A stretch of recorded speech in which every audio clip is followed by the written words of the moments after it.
standing in front of all of you. And as Faz mentioned, that this particular session, which we are going to have it on the innovative solutions for sustainable ag water management, is basically a joint effort, joint session of ICAR, that's Indian Council of Agriculture Research, Central Water Commission, and International Water Management Institute. And I would not go into the re-emphasizing or underscoring the need for water management in agriculture sector. I think we have heard in the morning that how our supply side is dwindling and the demand side is increasing, so there is a wide gap, and how best we can really come up with more innovative solutions to cope up with that through water use efficiency, water productivity, and many other kind of solutions that we all talk about, both the technological, institutional, and the social and the economic interventions. And here, as I said, so the presentations which you will hear, and our focus is more in trying to see that how best on farm and off farm we can try and increase the water productivity and water efficiency, and also the irrigation management services and the delivery. So with that is the kind of intention, and here also with the GIZ is our co-partner in this. So what basically we will be doing in this session is, there are presentations from the Central Water Commission which are focusing on the irrigation service delivery and water productivity, and one of the flagship program of India, which is the Prime Minister Krishi Sinchai Yojana, that is PM irrigation scheme, and many other presentations.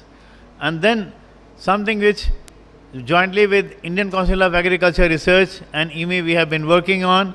So you will be listening to those presentations being made jointly on mostly on the water risk related measures, as well as on enhancing economic water productivity, which we will be talking about.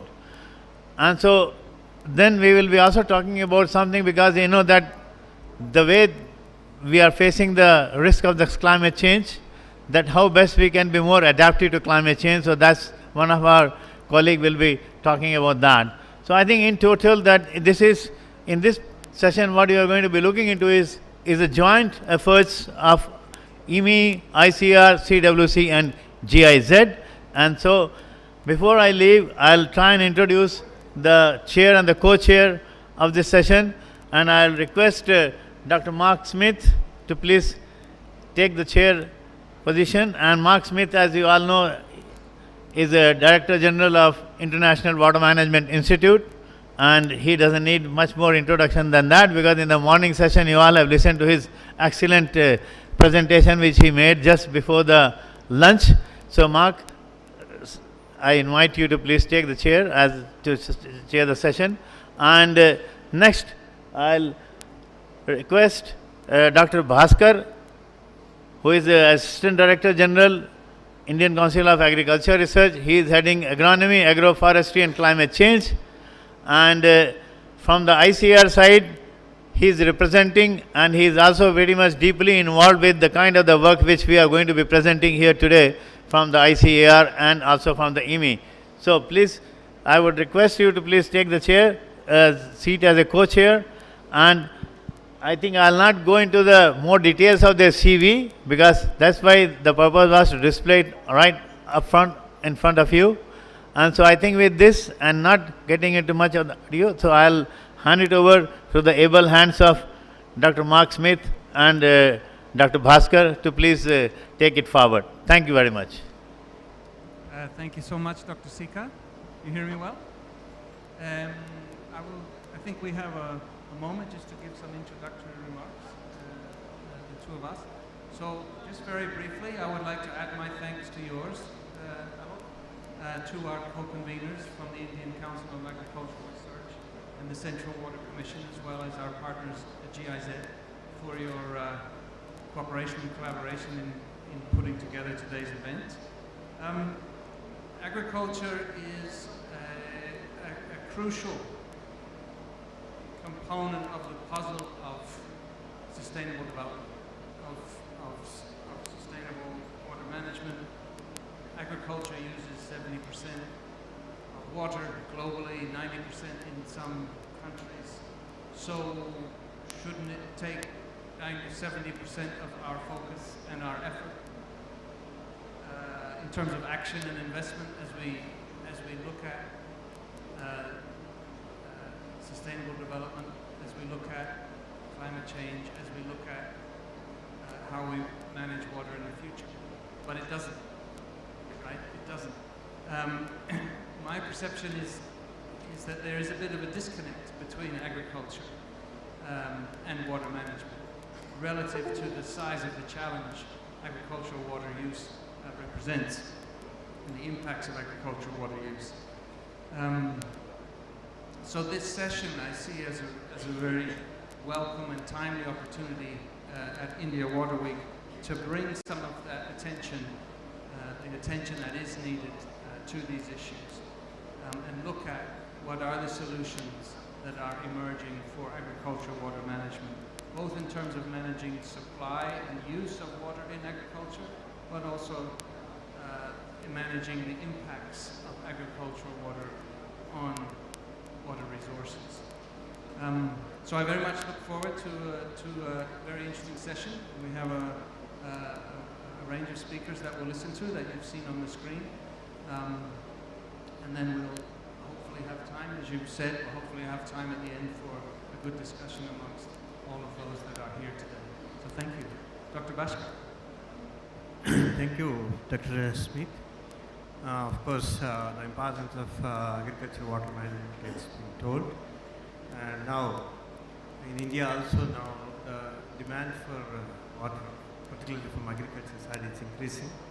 And everywhere in the globe, there is a nexus between food security and agriculture. So with increasing population, with increasing urbanization again, and so many industrialization is also going on, there will be conflict and competition between these sectors for the water. So how best we are going to increase the agriculture water productivity is the good point here. So that will be discussed through research and innovations. Whatever innovation solutions are there before us that are going to be taken up in these two sessions. Eminent speakers are there from both IWMI as well as from CWC and ICR.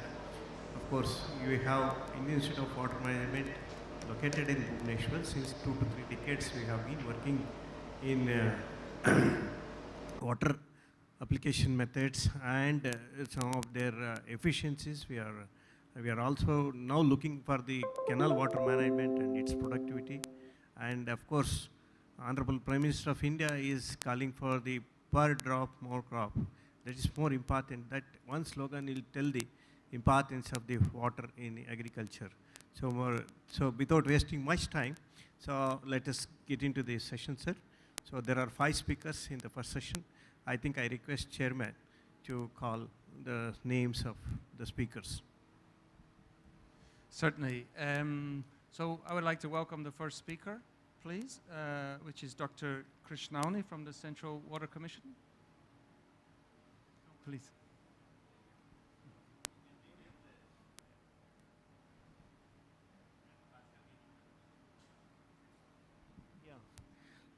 Hello, I would like to introduce the first speaker, Sri N.M. Krishnawani. He is BTech Civil Engineering from NIT Calicut, and he is working in, joined the Central Water Commission as Assistant Director in the year 1980. Later on, he got promoted as Deputy Director and Director and Chief Engineer in 2016. He has worked in various specialized units of CWC such as hydrology studies, hydrological observation, flood forecasting, and etc.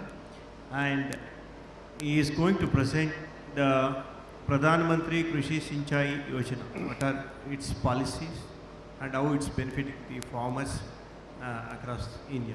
That's what he is going to present.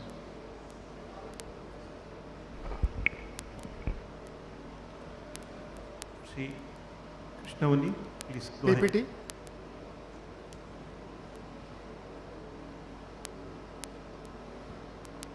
Yeah. Good afternoon, everybody. Chair, co-chair, and all members in the audience. The Pradhan Mantri Krishi Sinchai Yojana is a umbrella program which started in 2016. Please next. Yeah, I will just go briefly into the 4-5 initial slides, which will explain the background of the, yeah.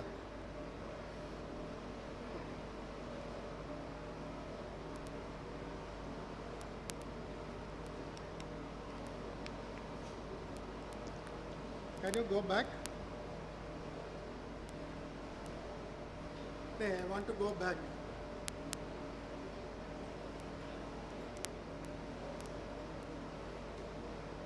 Yeah.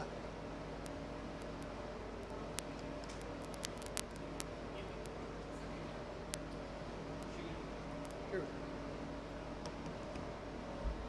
Next, yeah. Yeah, in the country as a whole in India,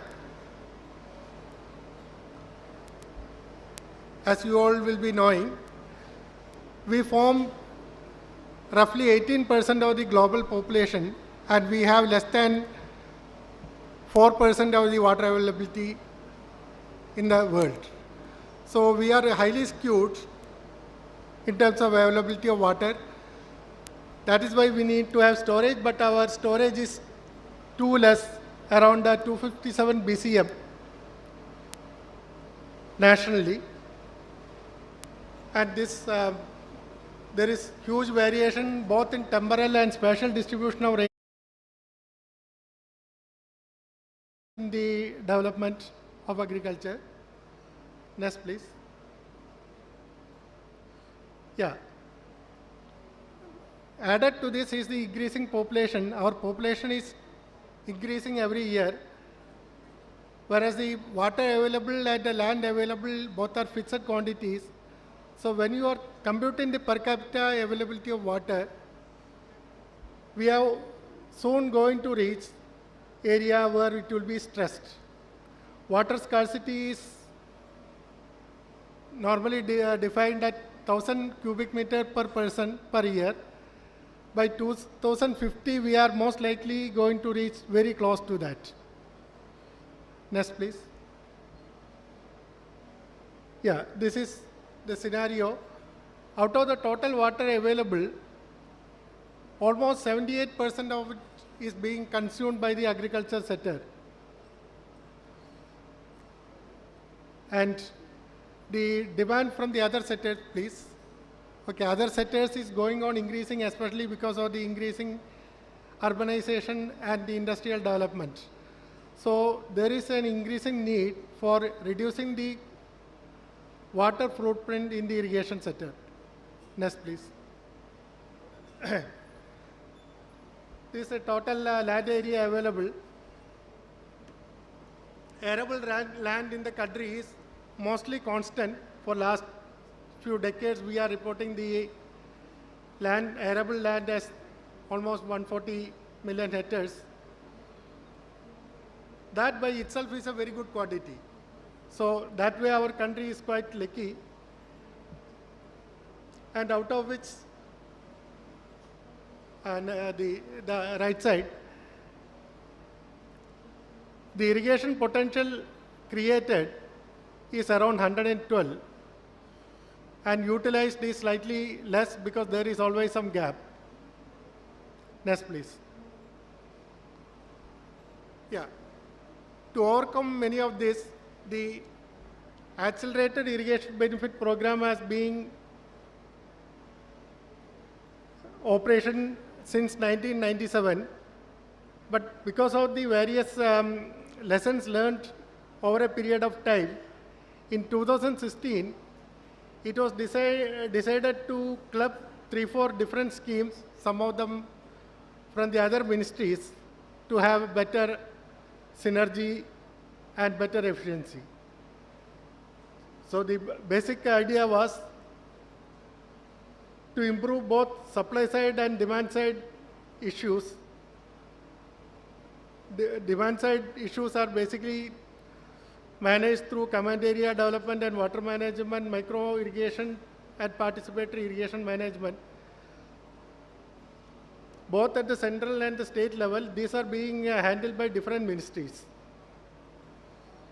Similarly, watershed development, that Supply side also, there are a lot of issues. Next, please. Next, please.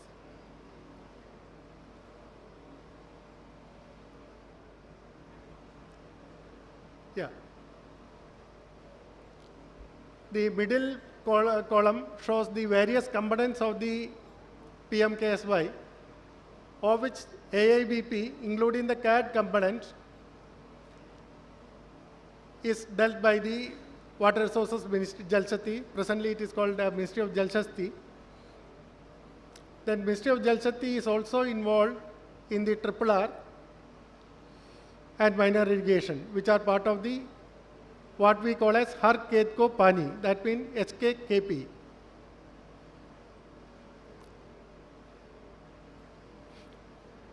This per drop more crop is an activity done through the Agricultural Ministry of the Central Government, Ministry of Agriculture and Farmers Welfare on corporate,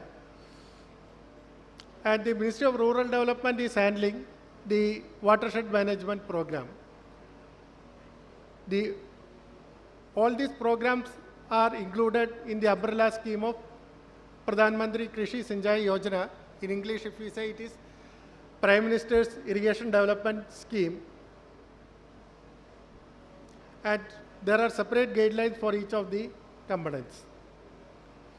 So till 2016, whatever AIBP schemes were going on, that was included in the PMKSY. Similarly, in the minor irrigation, we have got both surface water and groundwater components. Then command area development, it was also decided that it should go pari passu with the AIBP scheme, so that only those projects which have AIBP running will have CAD-WM component, and both have to basically be implemented pari passu with a maximum lag of 1 to 2 years. Next, please. Yeah, this is a pictorial representation. AIBP is mostly related to schemes involving dams or barrages, but not necessarily, but mostly it is used to be. Per drop more crop, which is implemented the Ministry of Agriculture and Farmers Welfare, sprinkler, drip, and other methods. Har Khet Ko Pani, in English it means water for every field. Basically, it is intended to ensure that water reaches every field.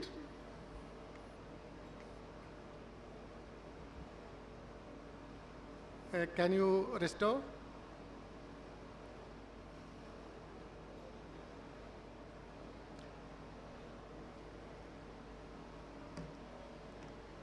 The SKKP has got two components.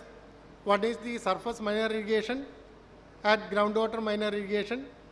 Another is RRR. Next, please. Yeah. Our emphasis will be, in today's presentation, will be on AIBP, because that is a major scheme run by the Ministry of Jal Shakti of the Union Government. In the 2016 to 21 period, for which the initial approval was there, 99 projects were included. Time. Okay. Okay, I will just go through in brief. The central assistant component was 31,000 and achievement was around 13,000. Yeah, 13,000 was achieved. So whatever is the balance, it has to be carried over to the next phase. And out of the 99, 46 projects were completed within that 5-year period. Next, please. Yeah. This is a pictorial representation. Even though it has not been shown here, the achievement during this 5-year period was better than the achievement during the previous years, even though it was affected by the COVID pandemic. And physical progress, that is irrigation potential created, we could achieve nearly 62% in the 5-year period. Financially is concerned, nearly 76% of the central assistance was achieved. Next, please.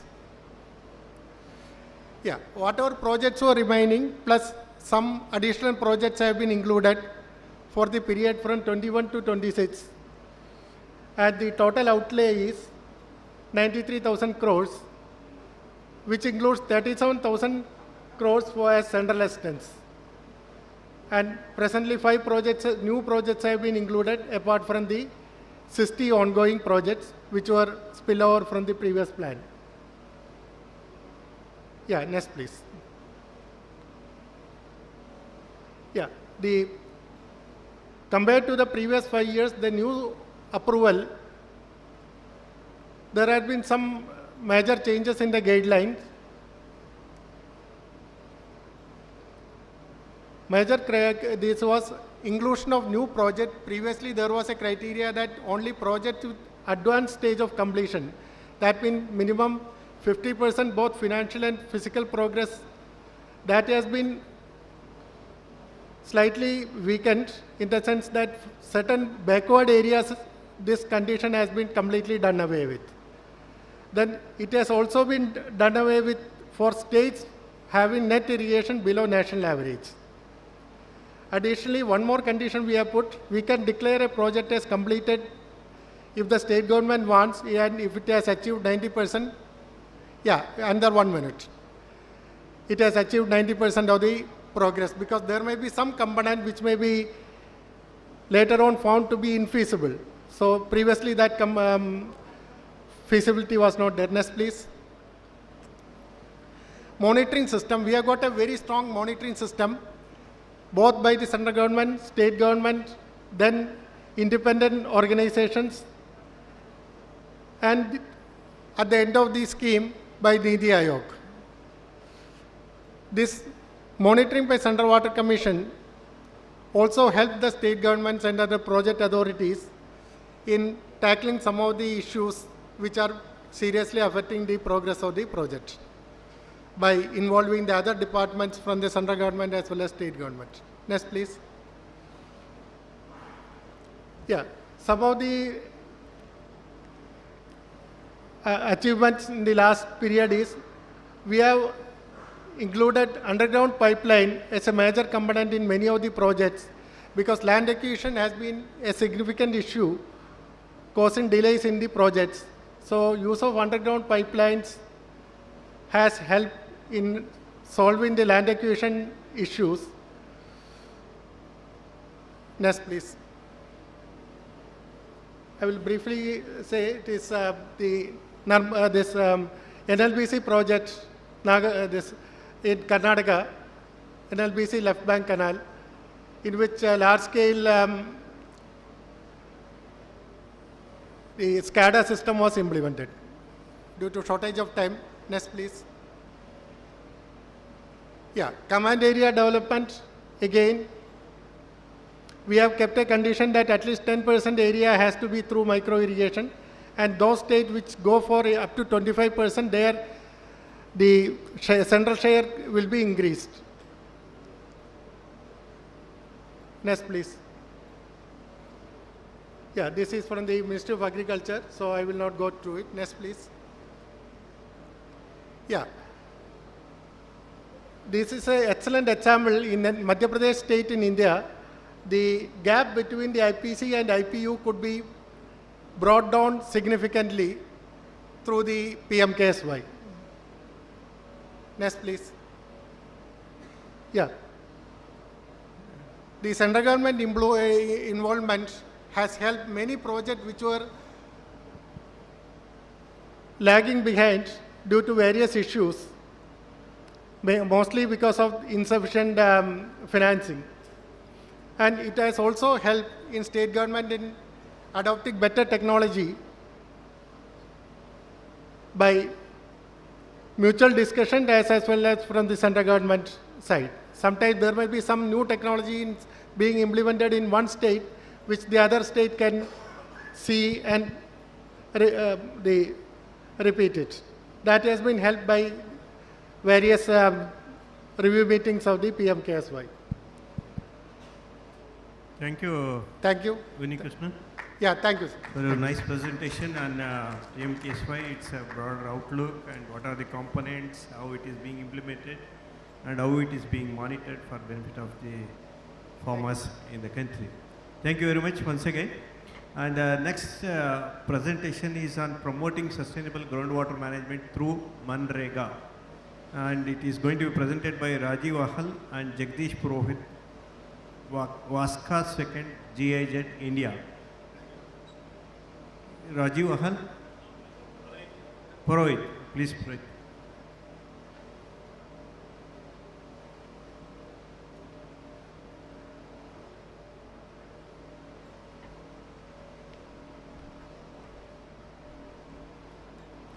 Is it working?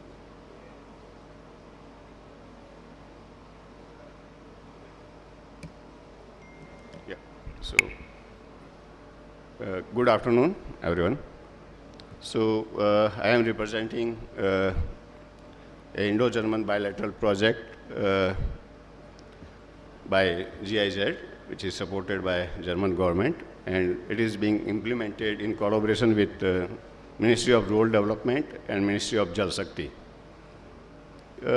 This project actually got started almost 9 years back with Ministry of Rural Development. Over last 9 years, we worked in several states along with the state governments and district administration, particularly focusing on the national flagship program, Mahatma Gandhi National Rural Employment Guarantee. Along with that key program, we also worked on other central and state level flagship program to explore possibilities of how we can address the key water related issues along with other relevant natural resource related concerns in various geographies. So the project now is reaching out almost 17 states across 15 agroclimatic zones. Next.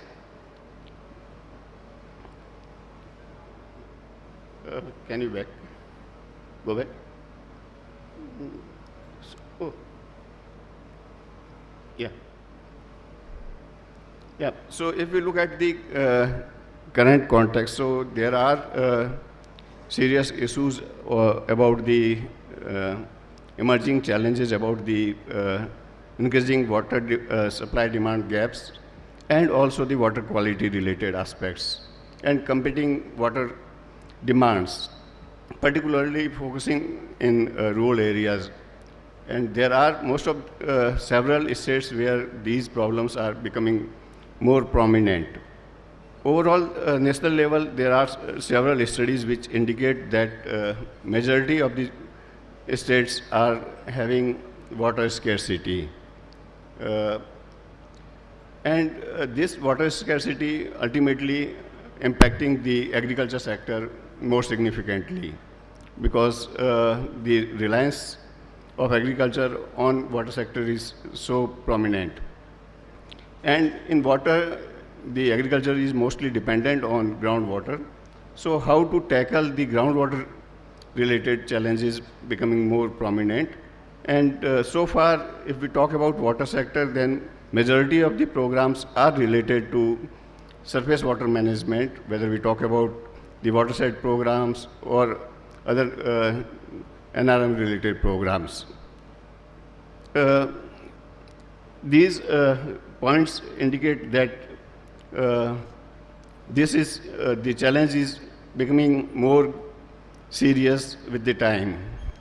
Like in 2016, the Government of India did an assessment and they found that out of more than 6,000 blocks, almost 2,200 blocks were facing the overexploitation of groundwater resources. So it is like more than 30% of the total area is having water over extraction of groundwater resources. So how to tackle that? It become more complex due to the water quality or water contamination related challenges. Now, the climate variabilities or the climate change is also impacting this thing. Like, so how to have a comprehensive solution? We try to explore. Yeah, next. As shared by the previous speaker about various programs at national level. So one of the key programs is Atal Bhujal Yojana of Ministry of Jal Shakti, which is targeting the groundwater management in a focused manner. But it remained quite challenging to address the emerging challenges related to groundwater. So it became essential to have a comprehensive or convergent idea to come together and act on groundwater related challenges. Here we found that MGNREG have huge potentials to contribute toward addressing the groundwater related certain concerns, which may be about the improving the water availability, improving the water use efficiency or water productivity, and also tackling the water quality related concerns. So we started with that almost 7-8 years back in the states of Rajasthan, Andhra Pradesh, and Chhattisgarh. Later we graduated it to few more states like Tamil Nadu, Uttar Pradesh, Madhya Pradesh. Now we are in 17 states, so the experiences I will be sharing will be more related to these states. Next. Now if I talk about the Indo-German cooperation, so GIZ is working in more than 100 countries, like 140 countries. In India, we are here for almost 70 years.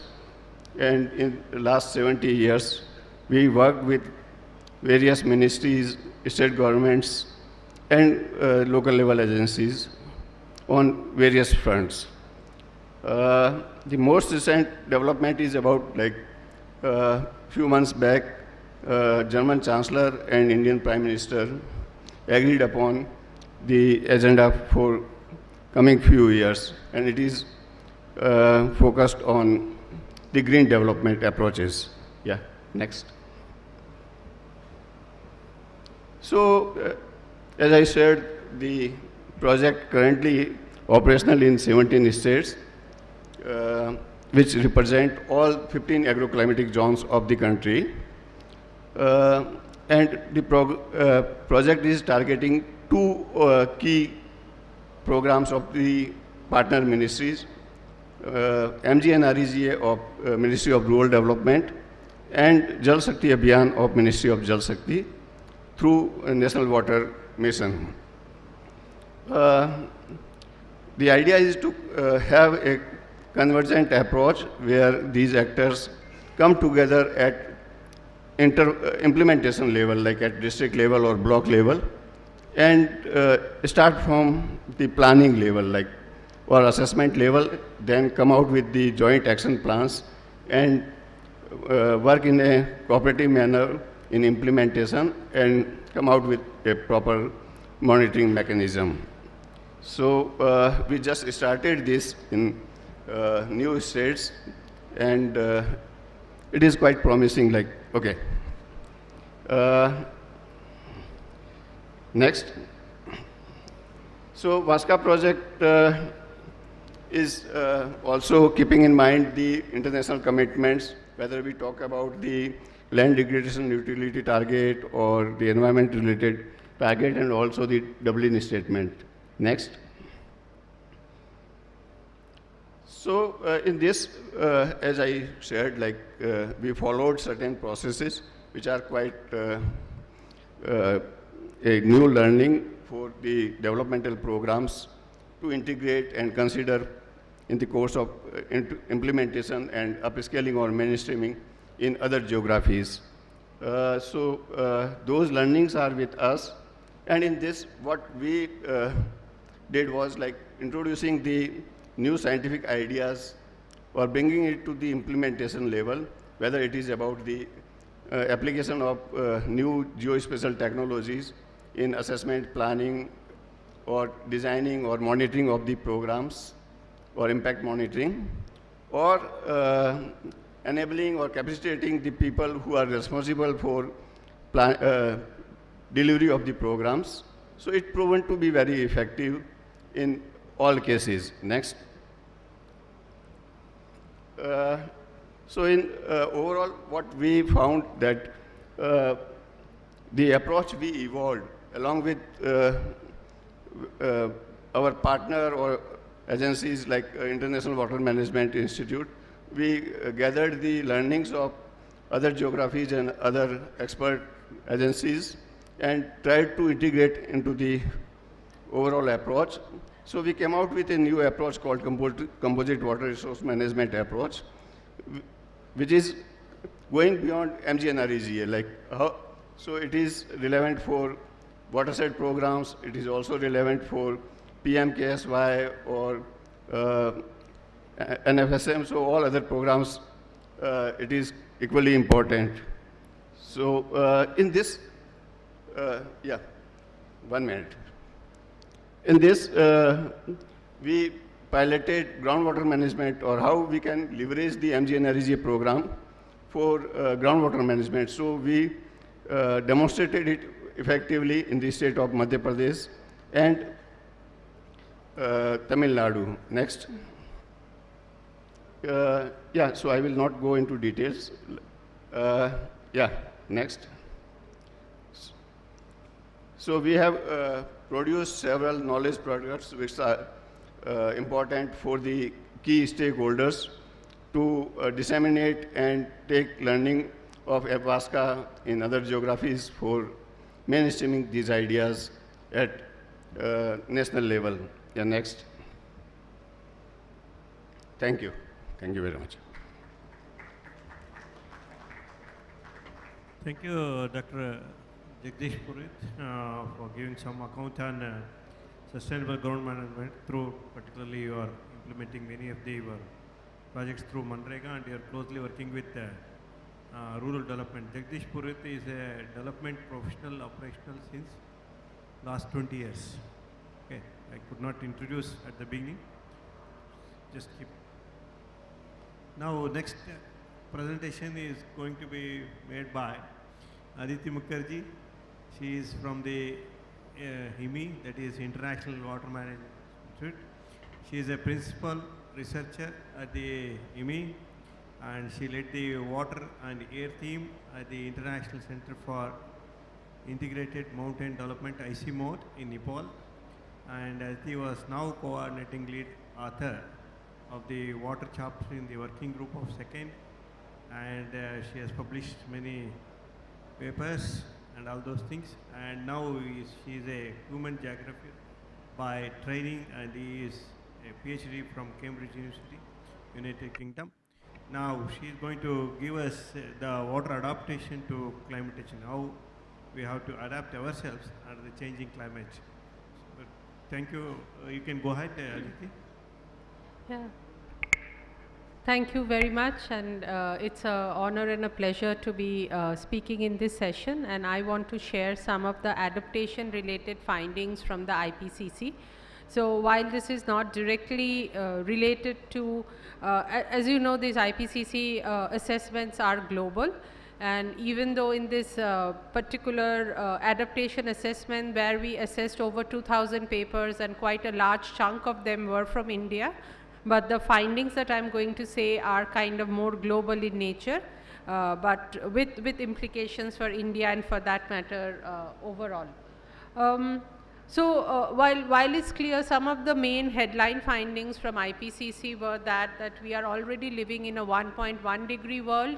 This 1.1 degree world compared to the pre-industrial times, this 1.1 degree warmer world is due to human caused warming, which is basically human emissions, GHG, carbon and GHG emissions. And therefore, the need for mitigation, which is to reduce GHG emissions, but also at the same time adaptation is how do you cope and adapt to the changes that have already happened. Within that overall perspective, I wanted to talk about what our assessment found. How? Oh, yeah, you are changing. Yeah, okay, okay, good.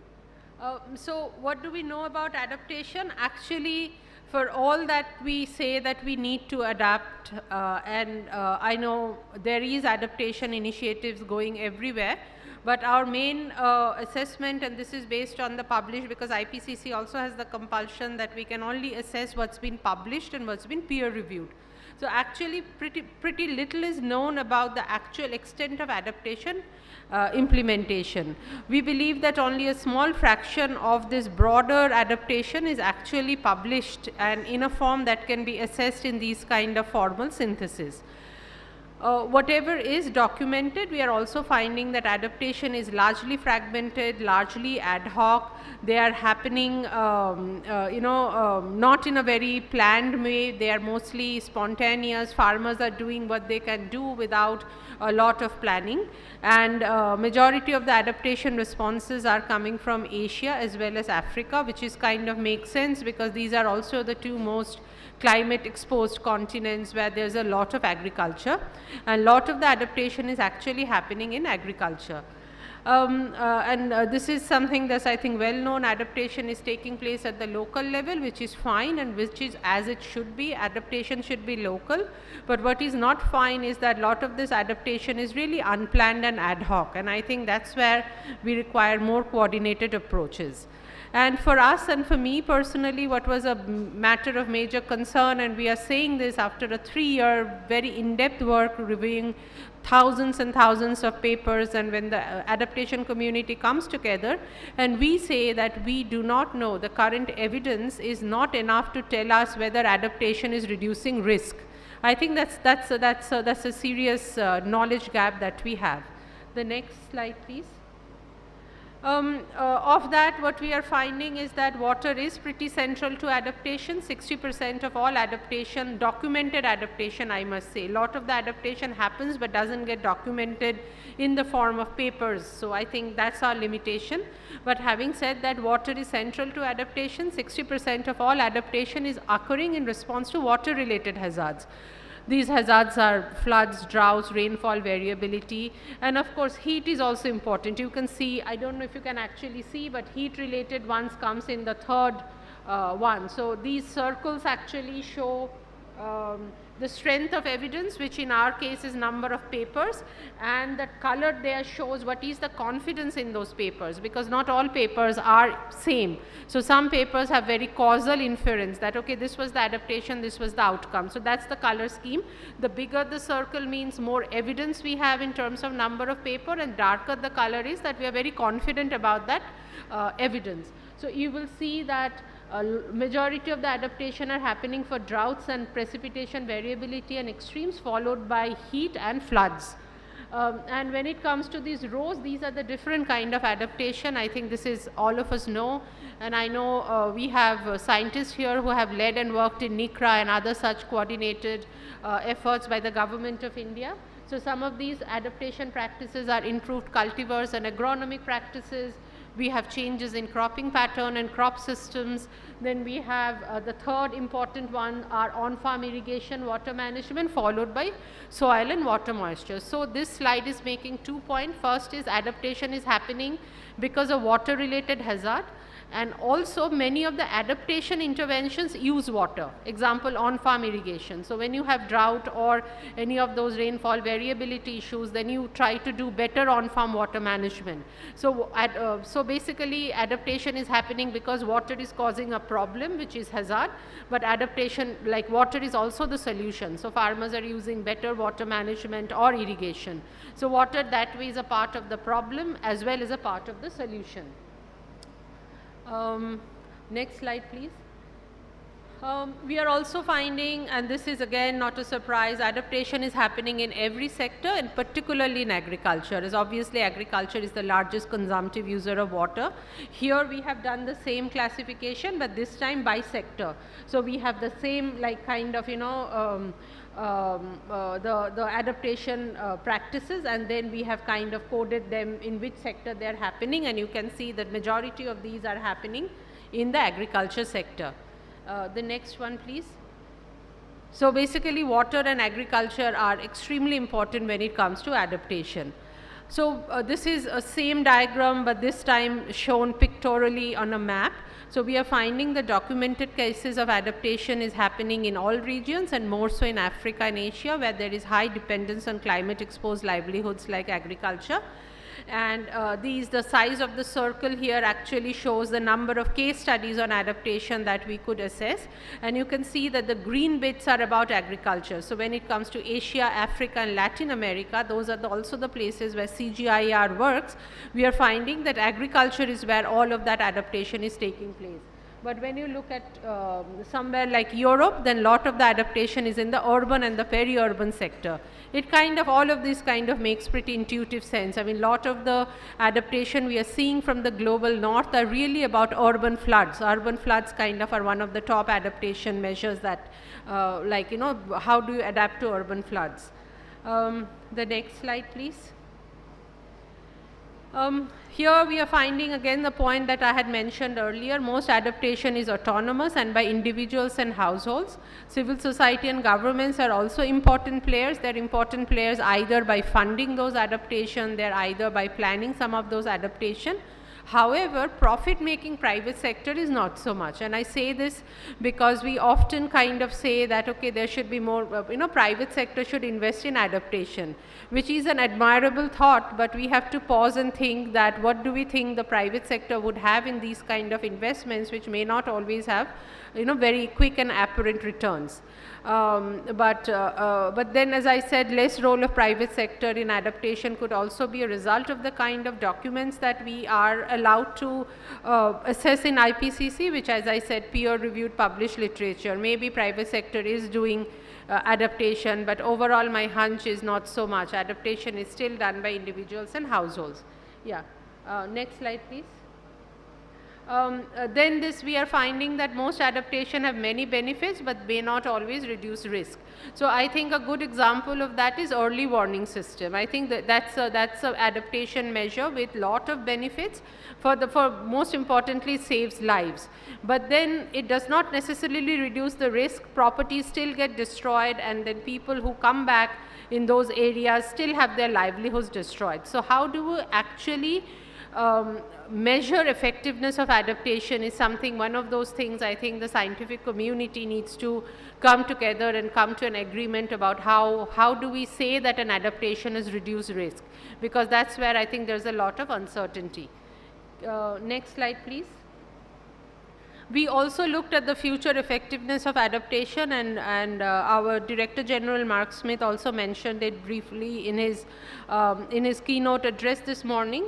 So compared to the current adaptation, where we had over 2,000 case studies for this, we've only found 45 cases, because future effectiveness of adaptation is not something that a lot of studies have happened, and what we find is actually a matter of big concern. Next slide, please. We are finding that adaptation becomes less effective with more warming. So what it basically says that we have assessed all those, like for everything that we had assessed in the current adaptation, we also assessed, and those red circles are showing how much is the residual risk after adaptation, and the blue circles are showing how much risk reduction adaptation is doing. So we can find an NA. NA means that for those, basically we had no evidence. I mean, for a lot of adaptation for which you have evidence now are not there in the future. So we are finding that even something like, actually on-farm irrigation remains effective till up to 3 degrees centigrade, which is much better than something like improved cultivars. Improved cultivars start to become ineffective at 2 degrees and beyond. So I think this is an important and a new contribution to understand whether adaptation will remain effective. The next slide, please. Yes, so we are also finding that there are various kind of constraints to adaptation. Here the main constraint is really financial and technical know-how, while also there are places where we are hard limits to adaptation. Next slide please.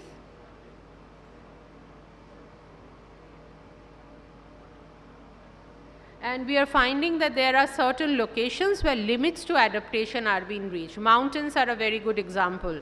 In the mountains, once you have like, melting of glaciers, and if livelihoods depends on those glaciers, so there is an actual hard limit on what and you can adapt. Same is the example of small islands. In the small islands, if groundwater lens is polluted by seawater intrusion, there's not much that you can do to adapt.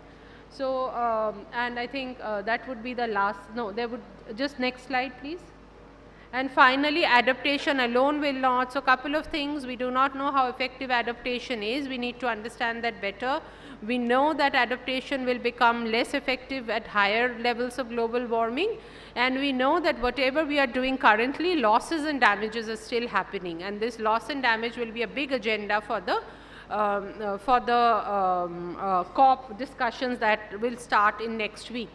So, I will conclude with that and with something, this is a sobering statement, this is the last statement, this is the last final paragraph of the summary for policymaker, which says that the scientific evidence is unequivocal, climate change is a threat to human well-being and health of the planet.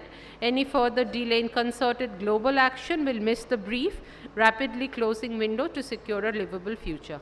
Thank you, and yeah. Thank you, Aditi, for writing about how the adaptation is being taken place across the globe and different geographies, and also how the agricultural practices which are making adaptation very much there in the agriculture sector compared to other sectors. And of course, there should have been some more information on how adaptation is there with respect to the irrigation management in specific, if it's a general attack. Thank you very much. Next one is it's a joint presentation from K.V. Rao from Krida ICR and Giriraj Amarnath from IWMI. Of course, K.V. Rao is working as a principal scientist at ICR Central Krida, and is an agriculture engineer by profession, PhD in soil and water management. Since 25 years, he has been working in ICR. His main areas of interest include in situ water harvesting, watershed modeling, drought, etc. And he is a member secretary of the Agriculture Contingency Cell of ICR Krida, Hyderabad. And he is the principal investigator in the ICR IWMI project on drought monitoring and management. And it is followed by Dr. Giriraj Amarnath. He is a principal researcher, disaster risk management and climate resilience and research group leader, water risk to development and resilience of the IWMI.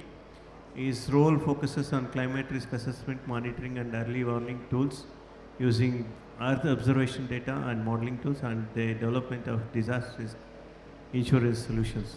He recently won the World Geospatial Excellence Award and 2020 Geo SDG Award for promoting innovative solutions in managing floods and drought using digital. He is a PhD in applied remote sensing from the National Remote Sensing Center, India.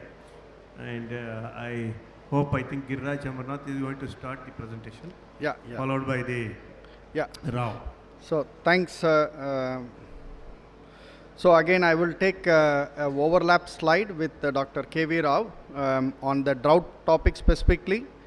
I think while the previous speaker focused on the importance of adaptation in generally to the practice of water issues, this particular session is focused mainly on water related disasters. And while I see a strong linkage between the water related disasters with the water resource management strategy. Often we saw even in the opening session, it was very much clearly highlighted the role of tackling the water risk, which is part of the definition of water security as such. And we also know like very clearly that the increasing access to early warning, which is very important aspect of reducing risk, not just by early warning you will be able to reduce risk. You would be able to empower communities. You will be able to identify regions where communities should be empowered from the flood and the drought from the agriculture sector. So the slide what we have, next slide. So we are highlighting two different interventions that has been tested in joint collaboration with the Indian Council of Agriculture Research. One is looking at the integrated drought risk management, which has been strengthened through the program called South Asia Drought Monitoring System. As you can see here, this is a growing need of early warning and drought management efforts in the region. What you see here is having a better observation and monitoring, and providing better monitoring capabilities, providing informations on planning and preparedness. Dr. K.V. Rao will talk about how drought monitoring informations have been used for drought planning and preparedness strategy. And important is also to communicate the type of risk that is emerging, whether it is flood or drought, and how do you promote coping strategies in order to tackle the issues like drought. So the next slide, if you see, it talks about number of products we have been developing in an integrated framework of South Asia Drought Monitoring System. On the left side, you see a stack of seasonal, sub-seasonal and short-term forecast is available for entire region of South Asia. We have on the right side more about the drought monitoring capability available for over 20 to 25 years of drought information. The third component is more on how do you make drought decision support tool that we call is a digital and dynamic contingency plan. On the right side, what you see in the center part is about how do you make decision support tool based on the issues that is emerging for a specific season, whether it is on a early season drought or a mid-season or a terminal drought. So it needs to be an integrated system rather than what we have in currently. If you look at India or many part of the region, what we have is each institutions have their own different information, whether it is IMD, whether it is Manual Office Crop Forecasting, whether it is Central Water Commission. How do you bring that everything in a single stack process so that we make decisions on a timely order, right? So with that, I would now request Dr. K.V. Rao how they are using this information to make some drought relevant impact case studies coming from experiences from ICR. Thank you, Giri, Dr. Giri. Can I have next slide, please? Indian Council of Agriculture Research, which is responsible for the agriculture research in the country, works along with the state agricultural universities to develop various management practices, be it in terms of developing the new cultivars, which is drought adaptive ones, or water management practices at on-farm level as well as into the watersheds. So it collaborates with the state agricultural universities, and all this information which has been emanated from various in different years across the states as well as from the ICR institutes. They are put into a particular product called district agricultural contingency plans. These agriculture contingency plans, of course, not only deal with drought but many other weather related disasters as well. But since the focus which has been mentioned on the SADMS product is basically for the drought, so I am putting this forward to you.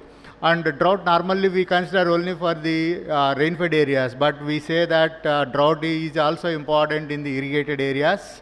Next one, please. So as you can see, the types of droughts what we encounter in different rain-fed scenarios as well as irrigated scenarios that can be seen here. So at different points of time during the crop growing season we get droughts, and you can see because of the delayed monsoon or during the mid-season or even at the end of the season also. And this year's case is a particular one in different places. You can see that this has been happening across in the last few years. If you look at it, on an average also we get the drought is experienced in some or other part of the country, even in high rainfall regions which we assume to be having a good amount of assurance in terms of water resources are also experienced. And this is the case particularly for like states like Jharkhand and Bihar this year.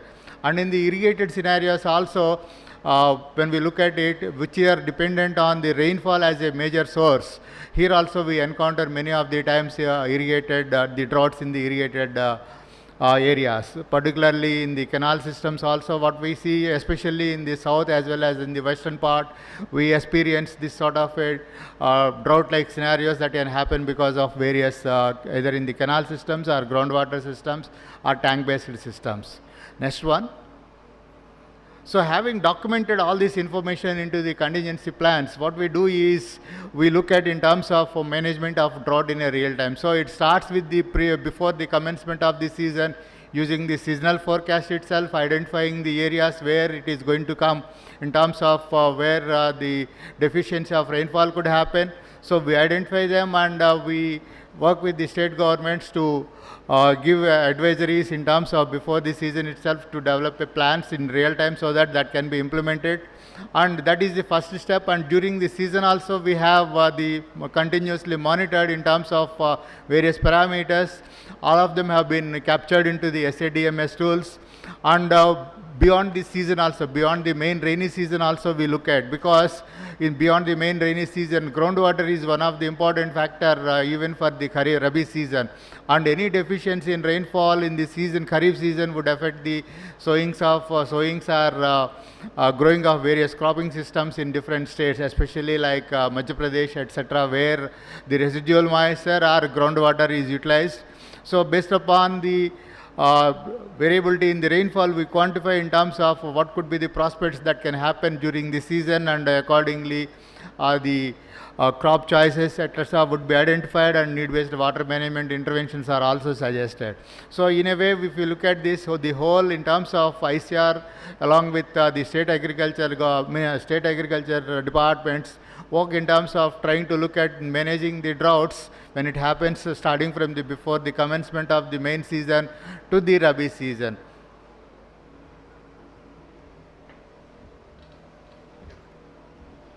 While you have heard from Dr. K.V. Rao is more about how do you translate information for drought management measure. The other one, as we talked about any part of the region, is two sides of the coin, the issues of drought followed by flood. So this is an example very briefly of how technologies can be used to transfer risk. We have prototyped this product in states like Bihar and Uttar Pradesh, and also in Bangladesh. What we call is a parametric index insurance program, where you could utilize modeling data, satellite data to trigger parameters related to depth and duration for a rice system. You could also do it for a maize and other crops, depending on the crop loss assessment that you could develop. So we have tested this in a couple of villages and districts in India, and there is a good scope of integrating that in part of the Prime Minister crop insurance scheme. So in country like Bangladesh, we have seen how this has been also scaled up as a livelihood resilience, or what they call is a social safety net program. This is very much relevant to the sector like agriculture and disaster risk management, how they can work together rather than being a silo here. The next slide. So the third intervention of our case study is also promoting a bundling solution, because this is quite not a fancy research, I would say, quite integrated thinking now, where in the past we talk about seed systems like private company, climate services, weather index insurance. A lot of institutions work in a silo-driven thinking. Now we developed this with ICR, taking a flood-tolerant rice varieties like Sorna Sub 1, maize varieties with seed companies, and we rolled out for farmers who are taking a better seed input, management practices, and a risk transfer mechanism, how we look at overall enhancing resilience. So we have seen a lot of capabilities of how this can be translated and building a better barriers into the adaptation focus. The next slide. So the last but not least, we are thinking into the big picture now. Here we are bringing a framework called AWARE, where we are bringing early warning, early action, and early finance. There are about 30 organizations are working with us in various parts of Africa. The idea here is we don't want to say technical institution, management institution, and the policy developer or a high-level finance and planning division, all they are working in silos. So when you connect the dots, you could bring a better interconnectedness, promoting better governance, and also ensuring that the resilience is far more addressed by an integrated thinking rather than being a silo here. So I hope that there will be more opportunities to present on the evidences of AWARE, what we are just started early this year. Thank you again for giving this opportunity. Thank you, Giraj, for giving you a big point on SADMAS and how we have interventions in respect to IBFI as well as the bundling solutions for the flood situations in Bihar.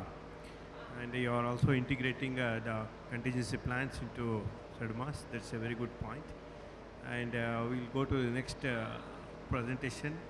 That is before breaking for question and our answers. Innovations in solar. No, I think next presentation is by Water Productivity of Canal Command by R.K. Panda. He is the Director ICR, Institute of Water Management. So Panda is presently working as Director in ICR, Institute of Bhubaneswar. Apart from working in IWMI Bhubaneswar, he worked in ICR Soil and Water Conservation in Dehradun and worked in the field of watershed management programs. He received his Master of Technology from Indian Institute of Kharagpur and also a PhD from ICR IRI. Extensively in the field of surface hydrology and watershed management. And as to his research activities, he has worked in several collaborative projects, both national and international organizations, and successfully completed several consultancy projects also. He has more than 70 peer-reviewed national and international publications to his credit. So now he is going to talk about water productivity of canal command areas. Yeah, good afternoon, respected chair, co-chair, ladies and gentlemen. I am going to give a piece of research work which is collaborated among ICR, Indian Institute of Water Management, Bhubaneswar, IWMI, and MPKB, Rahuri, Maharashtra. Next, please. Next. Yeah, the outline of this particular presentation will be how this canal economic water productivity can be achieved in canal systems, and most especially this particular work is taken in a major irrigation system in Maharashtra state. Next, please. Yeah, next. Yeah, this actually our focus will be when we talk of enhancing economic productivity in canal command. The focus is to see the water influence zone. What is a water influence zone? The canal command area, it consists of canal command area and a buffer zone around the command area and a part of reservoir catchment area. One classical example is taken from Sina medium irrigation system, which earlier we undertook this particular exercise among these collaborative institutes. Now this particular major irrigation system, what we have taken in Kukodi major irrigation system, the command area is, the official figure is more than 1,20,000 hectare. And next please. Interestingly, next slide. Yeah, the approach is, while we are assessing the economic water productivity, the different data we have used, like combined satellite data and Google Earth Engine, which is used for to assess the extent of groundwater or conjunctive irrigation, and we did a groundwater modeling study also to ascertain the influence zone beyond the canal command area, and benchmarking the classical difference between general assessment of canal system and this particular system was, now it is taken, benchmarking study was taken at water users association level, and which while we are addressing the economic water productivity, the focus was to develop water cost curve to find potential interventions, and ultimately the role of water users associations for enhancing economic water productivity. So next please. Interestingly, we have seen the it is seen that seasonal cropping pattern and the cropping intensity, if you see official data, and there is a very low cropping intensity on canal command area in this particular major irrigation system, considering Kharif, Rabi, hot weather as well as the perennial crops. And if we see the cropping intensity is taken is reported as less than 80%. Next please. Next please. Yeah, when we see the land use pattern using remote sensing and GIS data, sentinel data, and over different years, summer season 2020, Kharif season 2019, then Rabi season 2019-20, it is seen that, next please, it is seen that there is a substantial area of a crop outside the command area, which signature we got through the various temporal sentinel data, remote sensing GIS data. And seeing the water influence zone in this particular major irrigation system, it is seeing that the water influence zone is not extensive in this Kukudi major irrigation system due to the topographical constraint. Like southern boundary of this water influence zone is the Kukudi river, southern is the river, so there is no scope for this side, and no significant recharge beyond the northern border due to gradient. The northern border is completely hillock, a stretch of hillocks are there, so there is no much recharge scope for the southern side as well as for northern side. But still, the water influence zone is mapped through groundwater modeling study. And it is seen that in this particular major irrigation system, the major return flow from the canal is getting rejuvenated outside the command area through substantial pumping from ponds. There are open wells in the upper and mostly in the upper reach of the canal system is dominated by open wells. A number of open wells, more than 10,000 open wells are there, and in the middle reach, a good number of farm ponds are also available, and the return flow from the canal are getting rejuvenated in open wells and farm ponds, and the farmers are taking the advantage of this facility. They are going for cultivation in the beyond the command area boundary. That is the influence zone. So this is the study, and the previous study what I was just emphasizing little before regarding the medium irrigation system, Sina medium irrigation system, and this is a major irrigation system. If we consider the water influence zone doesn't confine to the command area only. Command area, a buffer zone beyond the command area, as well as a portion of the reservoir catchment. If we consider altogether three, next please, then definitely the irrigation potential created and the irrigation potential utilized in more or less, sometimes it is almost 1, or even in many cases it is even more than 1. So this is a classical study we have found. If we consider beyond command area the water influence zone as a whole, so this is the scenario. So again, land use pattern and crop intensity in this particular major irrigation system, it is found that remote sensing mapped cropped area is substantially higher than officially recorded cropped area. In many occasions when we see that official recorded data, there is a very big mismatch of official data with our remote sensing data, and the remote sensing GIS Rabi and hot weather season cropped area are significantly higher than irrigable command area. Around 90,000 hectare is depicted. Next please. So coming to economic water productivity, so which we are addressing through developing water cost curve and creating various crop scenarios, cropping pattern scenarios, and making a trade-off between different crops to get the economic water productivity, enhancing economic water productivity. It is seen that, interestingly, 2 season data have been taken here as a comparison. 2018-19 is the dry year and 2019-20 is the wet year.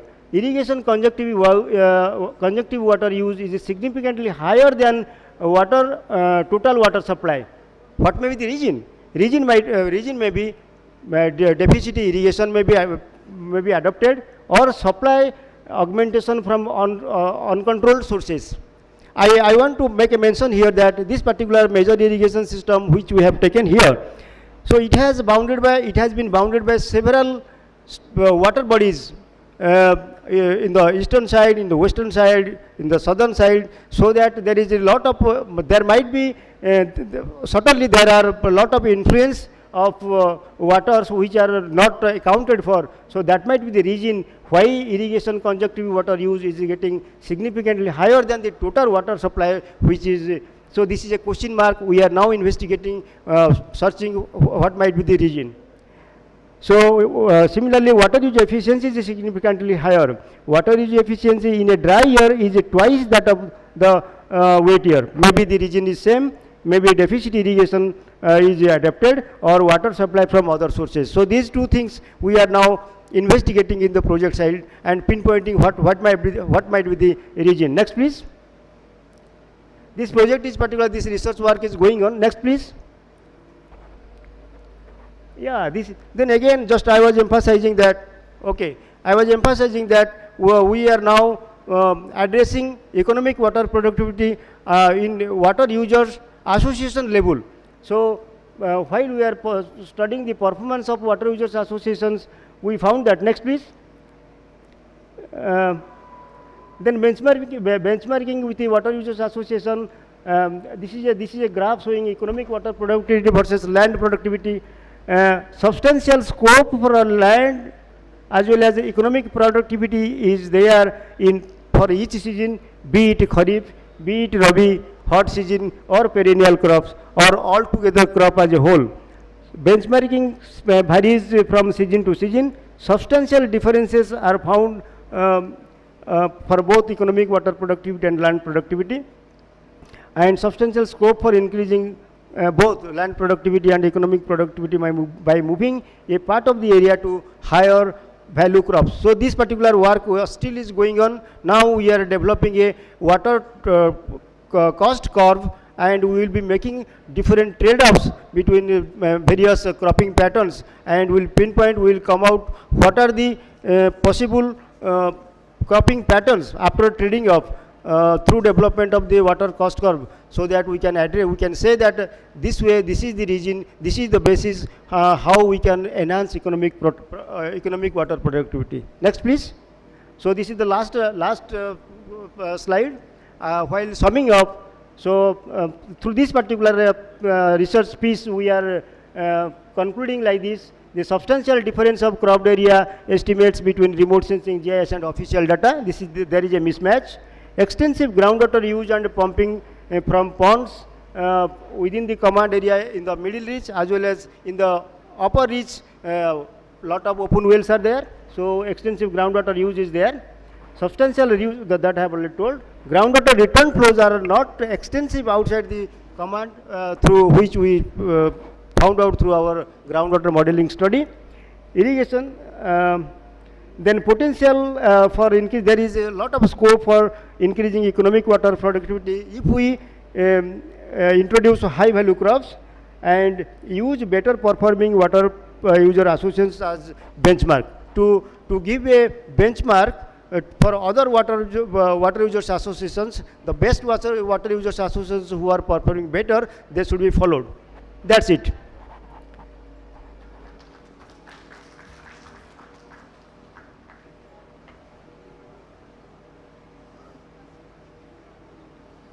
Thank you so much, Dr. Panda. Really important reflection on the importance of a whole of systems view in assessing water productivity. our organizers have asked us to work through the tea break and take a few minutes to take some questions for the presentations that we've had so far. So we've had 5 papers so far. So I'd welcome your questions to the speakers at this point, if there are any.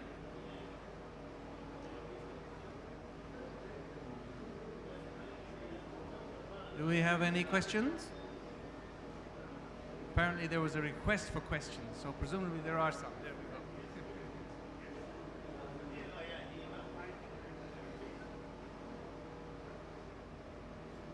Yeah, please identify yourself and who your question is directed to. Good afternoon. I am Sunil Kumar from Central Water Commission, and I am the next speaker. So my question is for Dr. Jagdish Purohit. I hope he's here, right? Sir, a very good presentation. But you said that irrigation economy is mainly based on groundwater, as it utilizes about 225 billion cubic meter of groundwater. But at the same time, we are utilizing about 450 billion cubic meter of surface water, and 90% of surface water is being utilized by the irrigation sector, which is of the order of 400 billion cubic meter. And it is well-known fact that the cost of surface water infrastructure is much higher than the groundwater infrastructure. So these figures goes on contrary to what you have concluded in the beginning, that the irrigation economy is mainly based on groundwater economy. So what's your take on this? Thank you. Yeah, so there dependence of agriculture on surface water is there, and that include various sources, type of sources. But if we look at the groundwater sources that have certain limitation, and there are studies which clearly indicate, studies from CWC, Central Water Commission, and Central Groundwater Board, these type of facts. So it is there.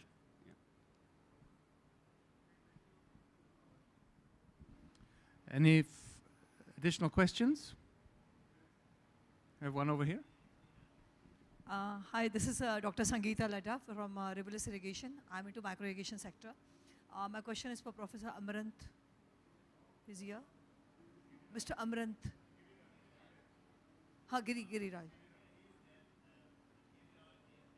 Acha, sir. So you showed about your drought, your real-time assessment of drought systems. So have you assessed some areas which has got consistent drought areas? And any solutions for that? Means like apart from on the water management front. One is on the cropping front, but on the water management front, any solutions on that which you recommend? Earlier, I think even in the earlier presentation, someone mentioned we have adaptation when they are talking about it. Water management as well as water supplementation is there. But the primary purpose in the rain-fed areas, what we look at is conserve water as much as possible as a first principle. And in places, if you look at in terms of the distribution of rainfall across the country, majority of them are coming under medium to high rainfall. And these are also rain-fed areas, which means to say that you have a source which you can harvest it during the season itself and which could be used as a supplemental irrigation. So those areas are there, but the whole problem comes is only in those areas where low amount of rainfall is there, but if there is a successive continuous drought is there. So there also the first principle is to conserving at the farm level. Subsequently, wherever necessary, utilize it, supplement with the groundwater. So that is the major source what we are giving it from the waterfront. And this has to be coupled with, especially in low rainfall regions, drought-resistant varieties and improved management practices in terms of nutrition. And these are being demonstrated also across in NICRA villages across the country. It is about 151 villages, 151 districts. A cluster of villages are taken up. And you can see this information in our website also. Thank you. perhaps she also wanted to know that other than the water related, so there, as he says, there are contingency measures. That depends whether it's a early drought, mid-season drought or end-season drought. So that would decide about the other contingency measures as well, even including like early sowing for the next season on the residual moisture, and also there, if there are mid-season droughts, then there are some foliar applications to reduce the transpiration rates. So there are a mix of things, but it depends at what stage of the crop growth it happens and what we call it early, mid-season and the end-season drought or the terminal drought. And all this information is captured in the contingency plans, and they are available in public domain in ministry's website as well as ISAR's website, and even on the SADMS tool also. Thank you. Is there one more question that we can take in this segment?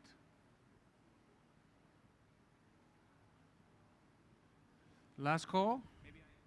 Go ahead. So my question is to Dr. Krishna Noni.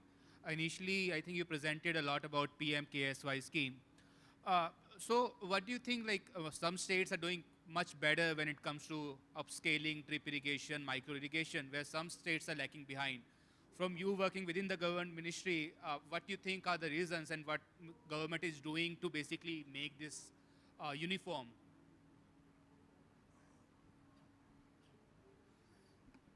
Thank you. Your name?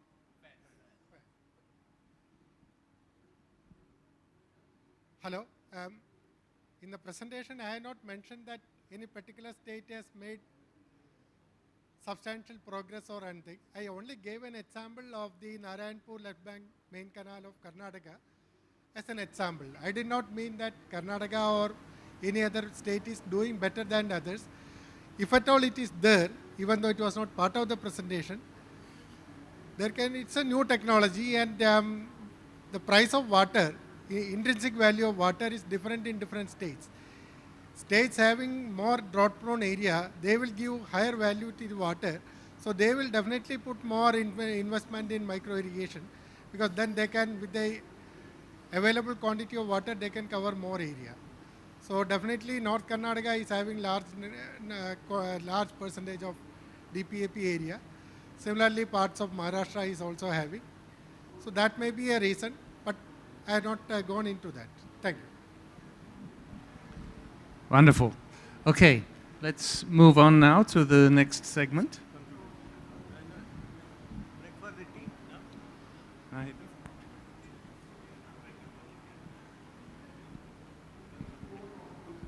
Okay, so let's continue. Our next speaker is Shilp Verma. Shilp is a specialist in water, energy, agriculture, and livelihoods and their interactions. He's an economist by training, and he's my colleague at IWMI, where he leads the IWMI Tata Water Policy Program. So, over to you, Shilp. Shilp is going to speak to us on innovations in solarization in agriculture. Shilp. Thanks, Mark. Hi, everyone. I'm going to talk about solarization of agriculture. And the reason why we are talking about it actually leads from something that the minister mentioned in the morning. India is the world's largest user of groundwater. I think if we list the countries in terms of groundwater use, India is on the top, and then then comes United States, and then comes China. But India's groundwater use is more than United States and China combined. And that's one major reason, because to use groundwater for agriculture, you need energy. Therefore, water and energy are intricately linked, especially in the Indian, not just Indian, actually the South Asian context. And that's one of the reasons why this water, energy, food nexus has been part of IWMI's agenda for almost 20 years now. Now, the work that I'm going to present is basically talking about solarization. This is something that has happened in the last 10 years. You must have seen large number of solar pumps are now coming up. They have caught the fancy of the Indian farmers, even though the costs are quite high because of the initiative taken by the government. There are several subsidies available to farmers, and the scale has also meant that the unit costs have come down. In the last 10 years, the costs have become less than half of what they were around 2010. So I'm going to try and, Now, globally, solar pumps can offer very high reliable energy for farming. And all of this energy is available during the daytime, which is when farmers also prefer to irrigate. It's also highly reliable. In most parts of the developing world, there is only a problem of too much sun, never a problem of too little sun. And it actually has a very good sync with irrigation. When the irrigation demand is the highest, that's when the sun is also the brightest. When the irrigation demand is low, it might be cloudy or rainy season, and that's when the solar energy is also less available. Now, interestingly, about 93% of the world's solar installed capacity, off-grid solar installed capacity, which is deployed for agriculture, is right now in India. Another 2.5% is in Bangladesh. That means South Asia is the hub of activity for solarization of agriculture. And there are several lessons that can be learned from India's and Bangladesh's experience, which will also be relevant for many parts of Africa, where right now the investments are low, but also has tremendous potential for solarization of agriculture. Now, in our work at IWMI and CGIAR, we have identified 4 pathways through which solar pumps or solar irrigation can transform food system. One is, of course, expanding sustainably the irrigated area. We know that even though in India we have about more than half the area is irrigated, in many parts of Africa, the irrigation coverage is only 5 or 6%. So specifically in those parts of the world, solar pumps can contribute to sustainably expanding irrigated area, turning rain-fed farmers into irrigated farmers. Then more so in the South Asian context, replacing diesel pumps with solar pumps can have significant implications for the cost, because the prices of diesel have been going up, and that is a big constraint for small farmers, but it also reduces pollution and the carbon footprint of irrigation. Specifically in the Indian context, even replacing electric pumps with solar pumps makes a lot of sense. We have about 15 or 16 million electric pumps, which consume about 16 or 17 billion US dollars of farm power subsidies every year. That's more than the next 5 years outlay for PM-KSY. So we are giving such high subsidies for the farmers to run these pumps, and that has also led to groundwater depletion in many parts. Now, replacing all of those with solar pumps presents an opportunity of reducing these subsidies, but it also presents a risk that because solar energy is zero marginal cost, it might lead to even more groundwater depletion, and that's one of the reasons why IWMI started working on solar irrigation. The final pathway to transformation of food systems through solar is what is called the pulse application. These are basically productive uses of electricity or energy in agriculture, which are outside irrigation. So for example, for cooling, for heating, for solar fencing, and all those applications which are where energy used in agriculture can be replaced with solar energy. Now, there are various kinds of solar pumps available in the market right now. If we look at the size of the systems as well as the institutional models of ownership of the systems, all sorts of combinations are present. Some more in the Asian context, some more in the African context. For example, in Africa, it's mostly small sub-HP solar pumps which are popular, and they are also promoted as pay-go systems, where each of these systems is basically an enterprise, and it is selling irrigation as a service to farmers. But in the Indian context, thanks to government support and subsidies available, there are mostly individual farmers-owned solar systems or community-owned solar systems. In some cases, there are also larger systems which are run as enterprises, and I will talk about them. So there's a whole range of technical, economic, and financial models that are available in the solar irrigation space. Now, I'm going to talk in detail about 2 innovations on which IWMI has worked, and then I will follow that up by talking about some of the innovations on which we are working now.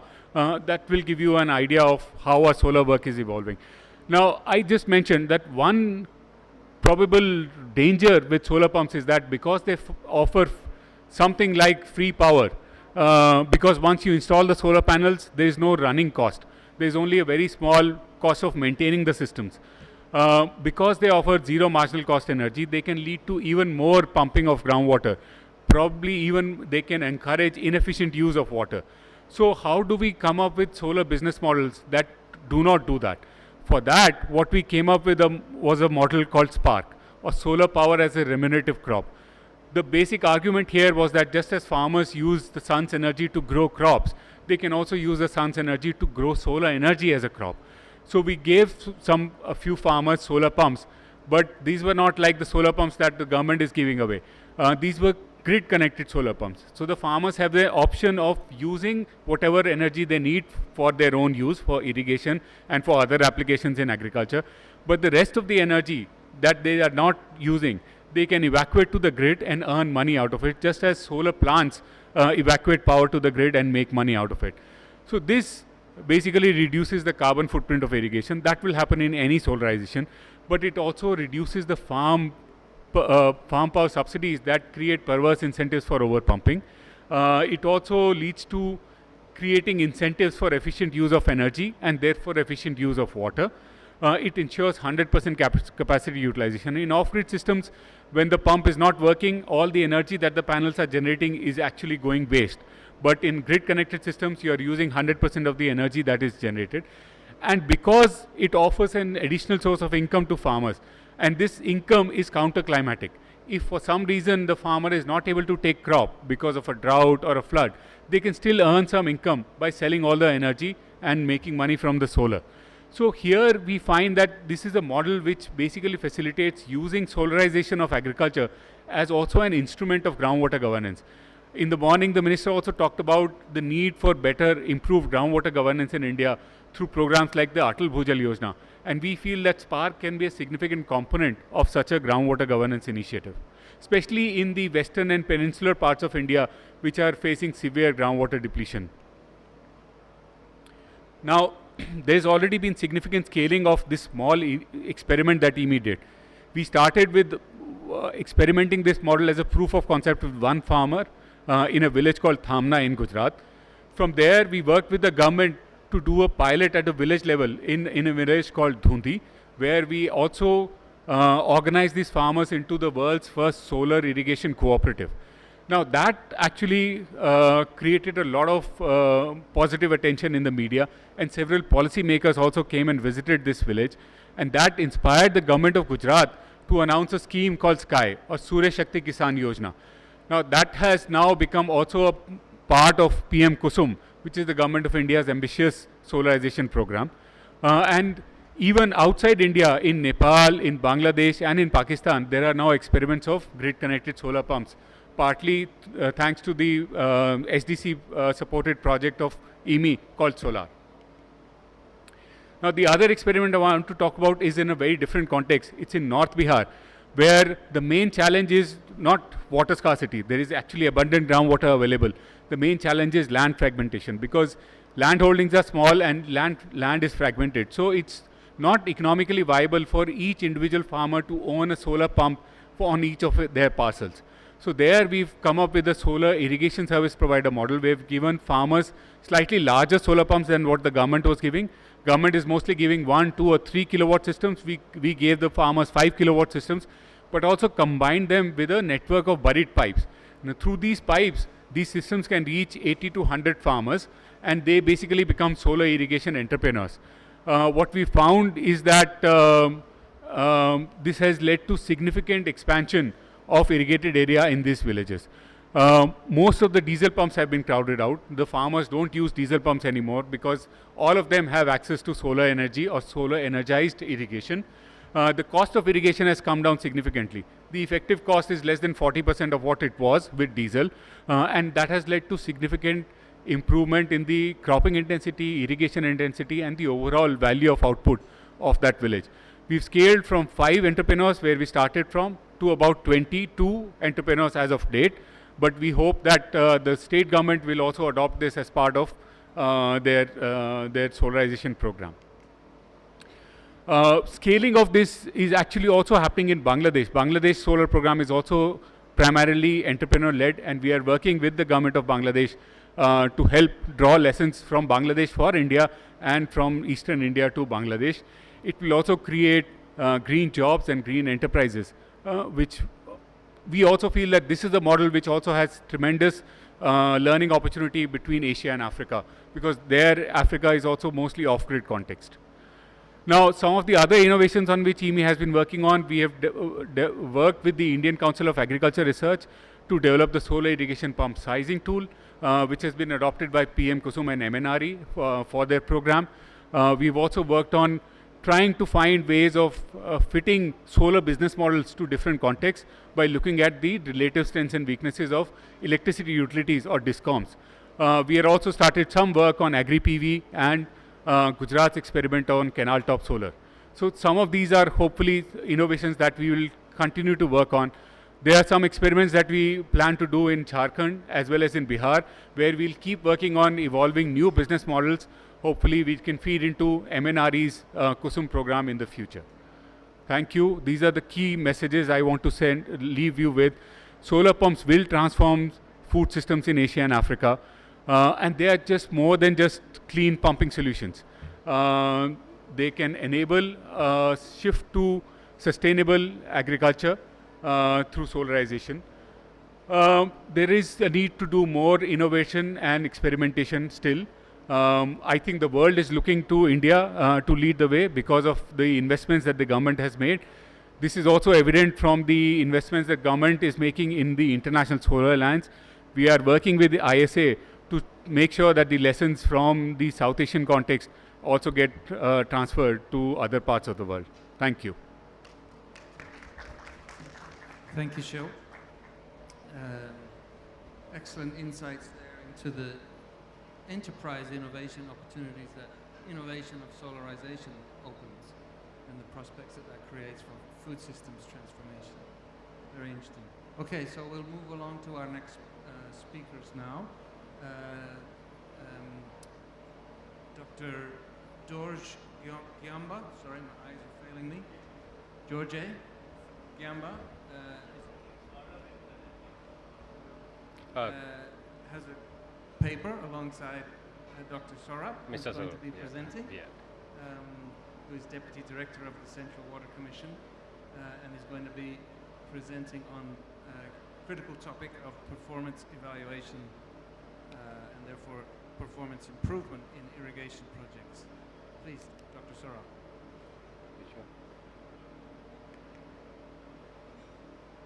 Okay. Good afternoon, everybody. Unfortunately, Mr. Dorji could not attend this event, so I will be presenting this PPT. So, topic of my presentation is performance evaluation of irrigation projects. So, based on this presentation, you will the irrigation experts in the house would not be very happy because the performance of the irrigation projects has not been as desired. And it is also one of the reasons why the dependence of irrigation sector on the groundwater has increased over the years. So, I will take you through my presentation, which is mainly divided into three parts. First of all, I will give you a brief scenario of the water resources and irrigation sector in the country. Then I will give you the, based on few studies that we have conducted, what is the performance of the irrigation projects. And then finally, I will conclude by giving some of my recommendations to improve the performance of these projects.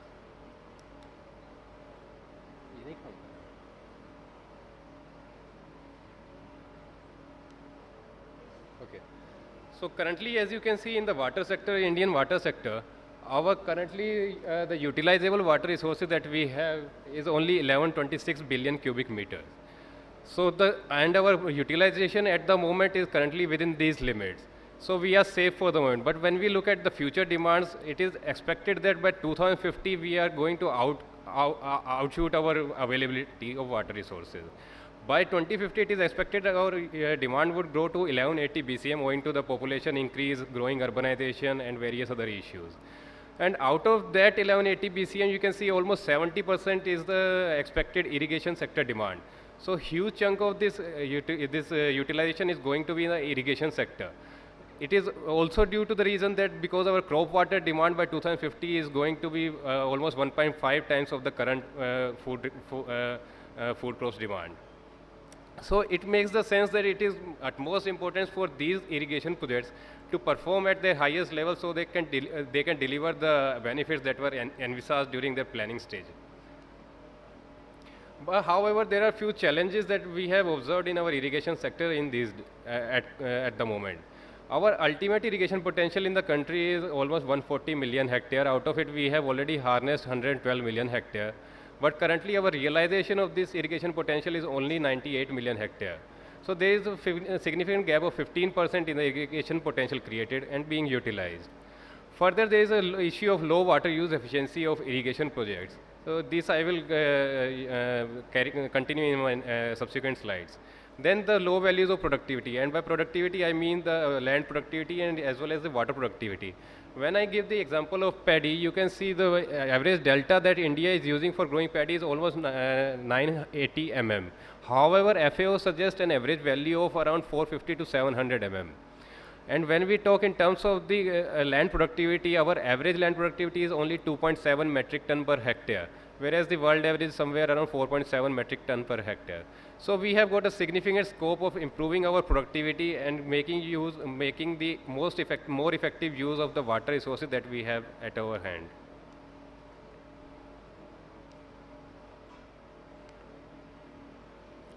So talking about water use efficiency, CWC has carried out few studies for evaluating the water use efficiency of MMI projects. So the last of the studies were completed in 2012, which showed that the water use efficiency of our irrigation project stands at around 36% only. And by water use efficiency, I mean the water out of the total water that is made available by the irrigation project, what percent of it is being actually utilized by the crop for its effective growth. So that stands only at 36%. Further, for 10 more projects we are going to take up in the recent times. Then we have got the baseline studies that have been taken up by National Water Mission for another 26 MMI projects. And based on the 17 reports that we have received so far out of these 26, our water use efficiency is estimated to be somewhere around 38%. So effectively you can say that our water use efficiency is somewhere around 35 to 40%. Then here are a few of the reasons that we have observed for low value of water use efficiency. Primarily being the losses due to the evaporation and seepage. Evaporation from reservoir as well as canal. Then there, due to lack of proper maintenance, there are damaged gate structures and also vegetation growth in the canal. And due to the vegetation growth and the sedimentation in the canal, we have reduced conveying capacity of the canals. Then there is issues of unlined or earthen canals leading to significant seepage losses from them. Then when the water is actually delivered to the farmer's field, there is again issue of low water use efficiency there due to the absence of command area development works or nominal water charges or traditional practice of flooding that has been followed by farmers in the country.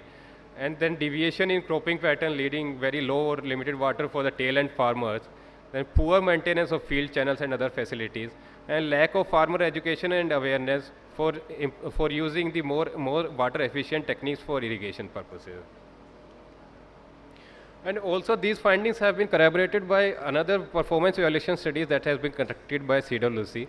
These studies were conducted for around 28 MMI projects, and almost the findings that I have discussed already were corroborated by these studies as well.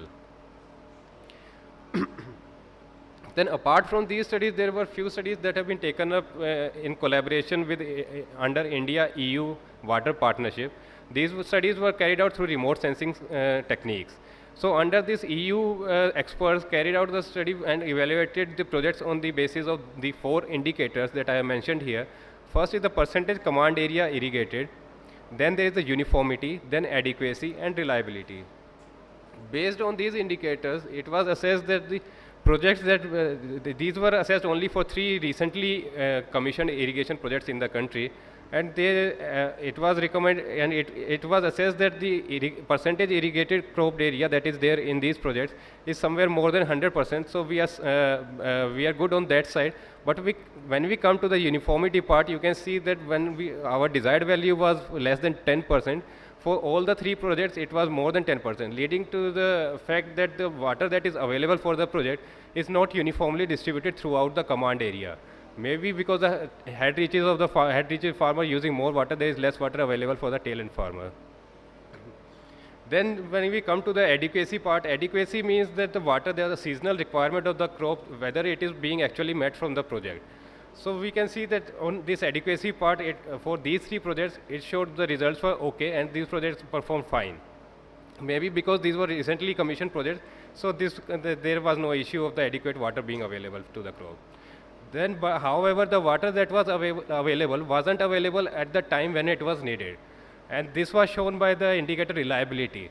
For the two projects, you can see the reliability values are more than 10%, indicating that the water was not available when the time it was required. Then another remote sensing studies were taken up through World Bank, and this was done for 10 MMI projects in the country.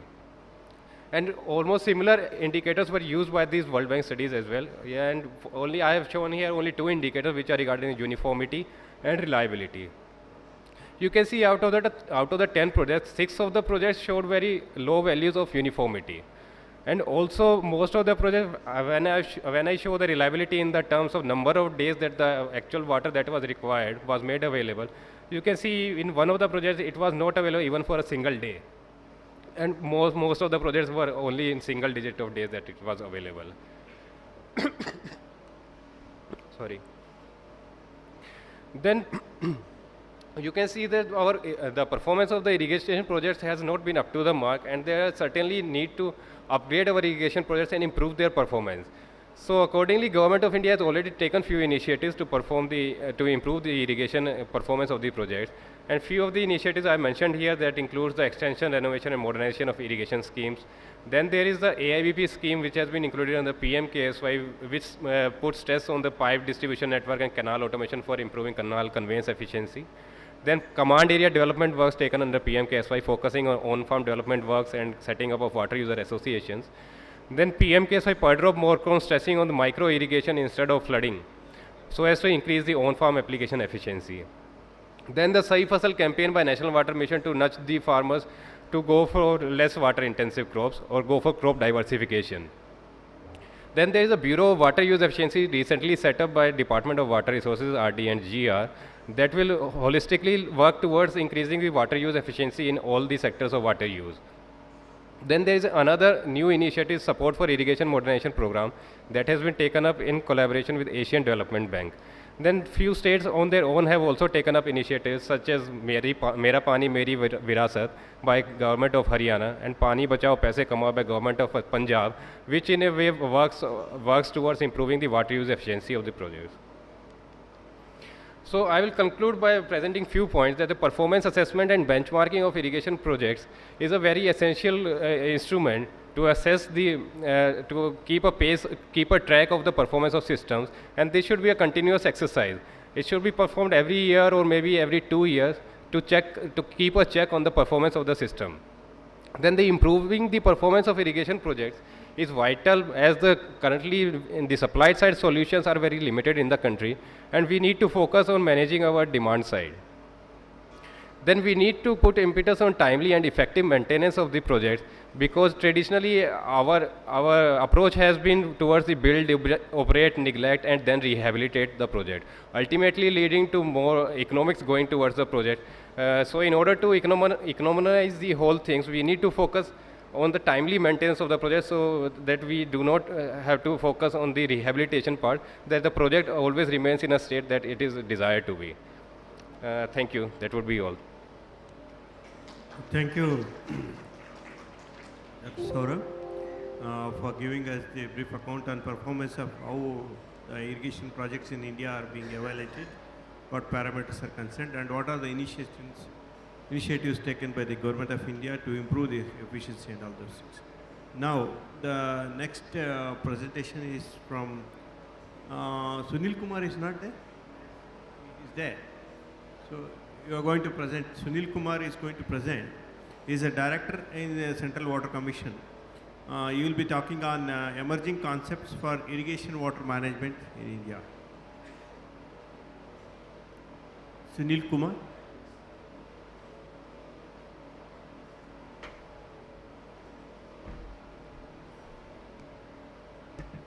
Please go ahead.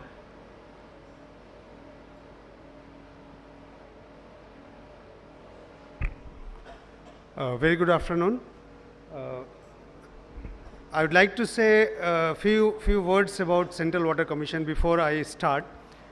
Central Water Commission was established 2 years before our independence.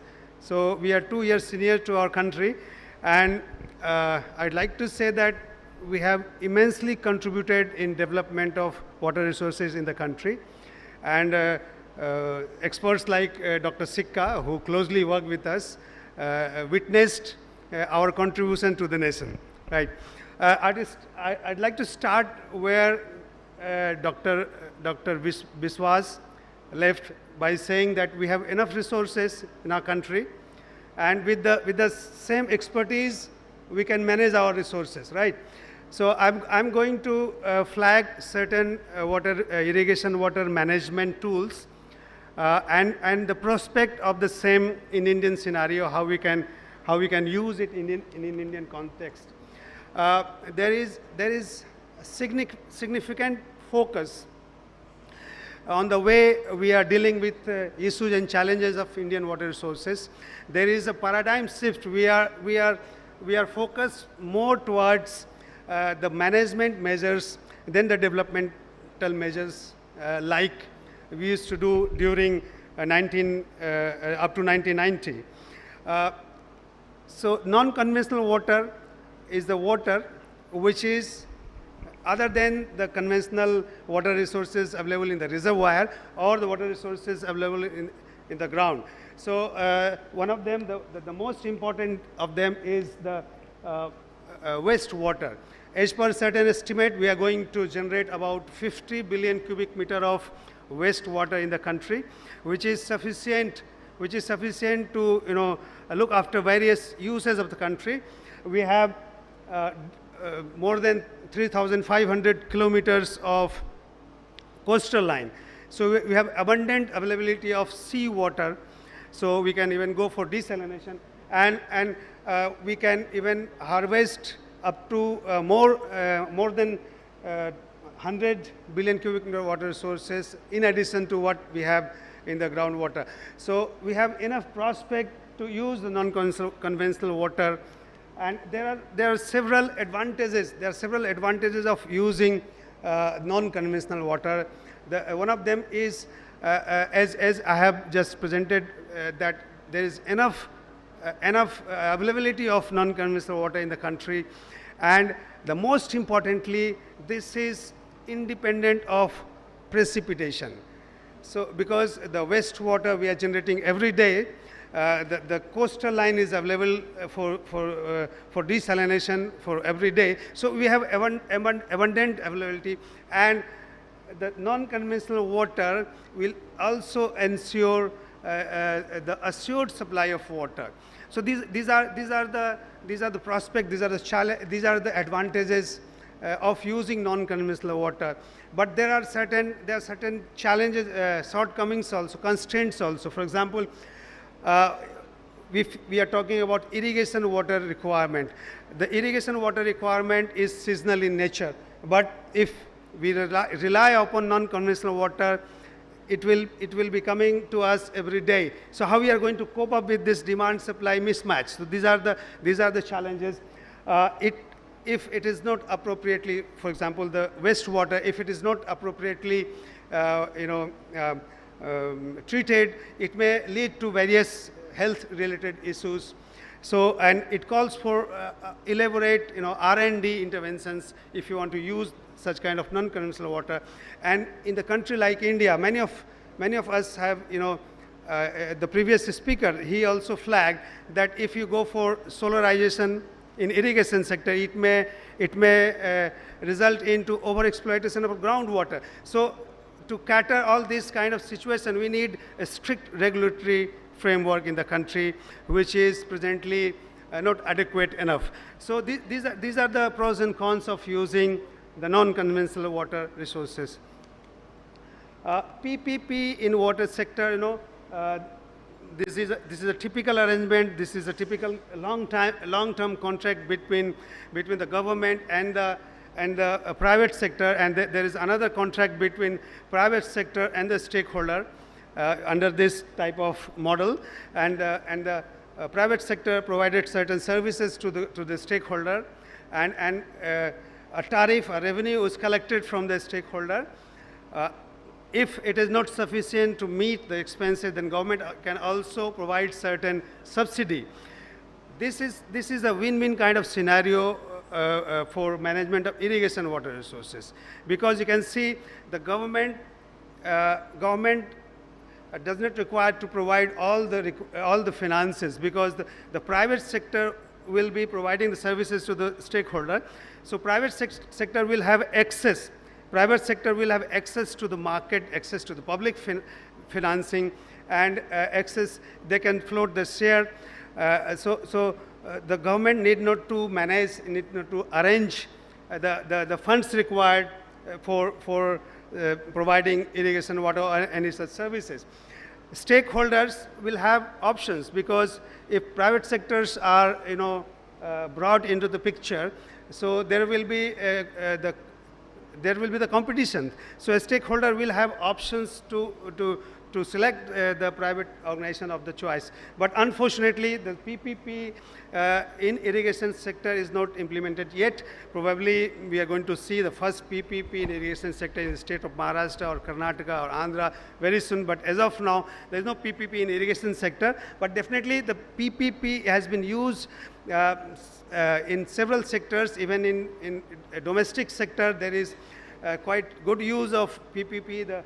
The tools like water ATM is being used in Delhi, Rajasthan, and various parts of the country. And this is a very good example of PPP. But water pricing, is a prerequisite if you want to have PPP in the irrigation sector. But unfortunately, again, due to our various socio-economic compulsion, there is the water is priced in very few parts of the country, and the pricing is very low. So we are not able to even manage our infrastructure based on the prices we collect from the irrigation sector where it is implemented. And definitely regulatory framework, as I said, it is required for any management intervention we are thinking in the country. Regarding water tariff, very first time in 1992 United Nations Dublin Conference, it was recognized that water is an economic good. Obviously, water is free gift of nature. If it is falling in your farm or in your house, it is free gift of nature. But if it is provided by means of irrigation, it is an economic good, definitely. So water needs to be priced. CWC has given a guideline for pricing of the water resources. Even the Dublin Conference, they have given certain guidelines. And the main principle of pricing irrigation water resources is the affordability. In India, the socio-economic condition of our farmer is not very good all across the country, so we need to take care of this aspect of affordability.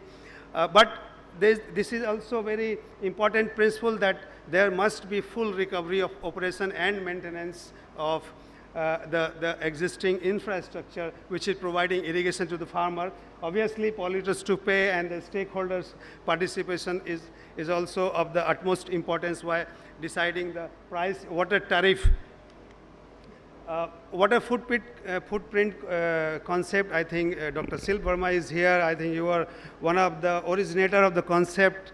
I have gone through several literature written by you and Dr. Ashok Chapagan. So this is a concept I think is well known to all of you. The blue water is the surface water and the groundwater. Green water footprint is the water which is directly used from the precipitation. The grey water, there are several definitions of grey water, but the one given by you people is the water required to assimilate the load of the pollutant. But that is quite huge, I want to give you a feeling of this concept of water footprint. So these are the water footprint. For example, 1 kg of rice is 2,497. So these all are, you can see the component of green, blue, and the gray water. And these all are the global figures. So if we estimate these figures in the Indian scenario, there might be different sort of figures, but this is the normal breakup in terms of blue, green, and gray water. So and I want to give you some other feeling of this. You can see one serving of aloo paratha is like 403 liters of water. For example, one serving of chicken biryani is like 3,473 liters of water, so on and so forth. You can see. So this kind of information can be used for crop planning maybe. And you can see the trading of the water sources. So here I want to flag that the eastern region of the country, this part is having more per capita water availability. But you can see that it is the net importer of virtual water, right? So here I want to flag that merely water availability is not enough.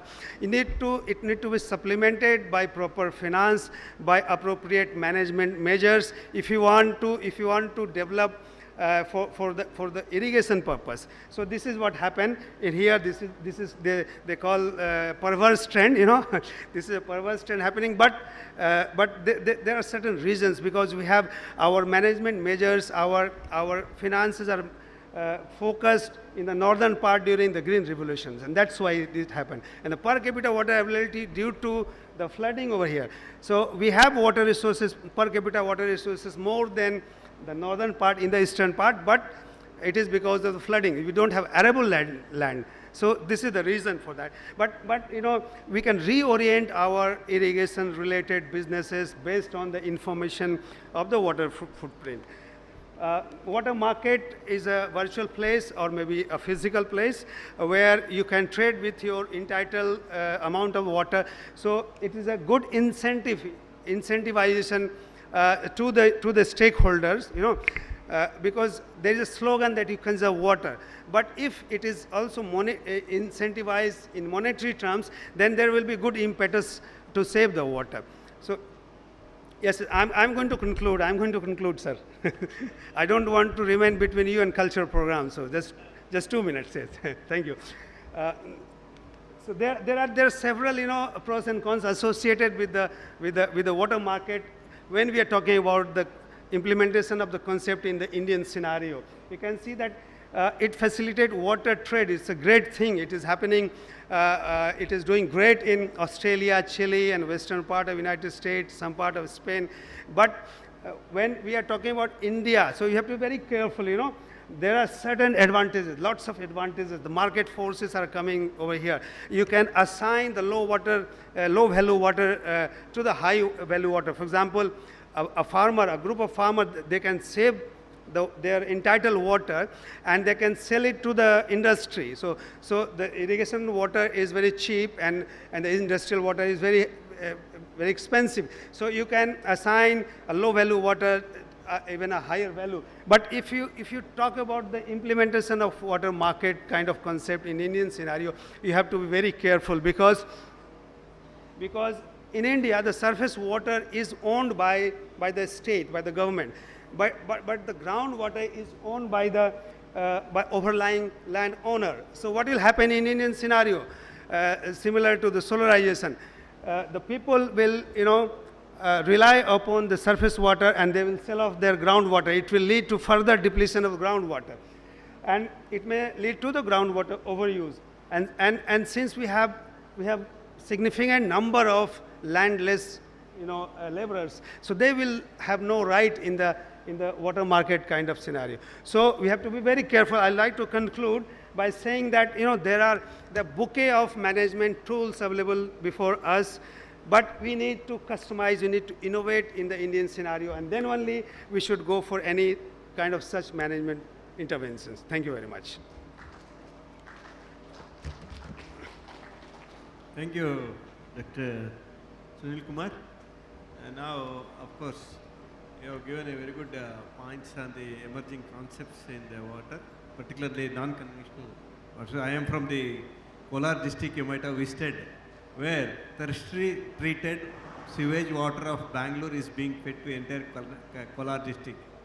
And 20 years back, all our borewells have dried up. Now everything, all the borewells there are overflowing in our borewells.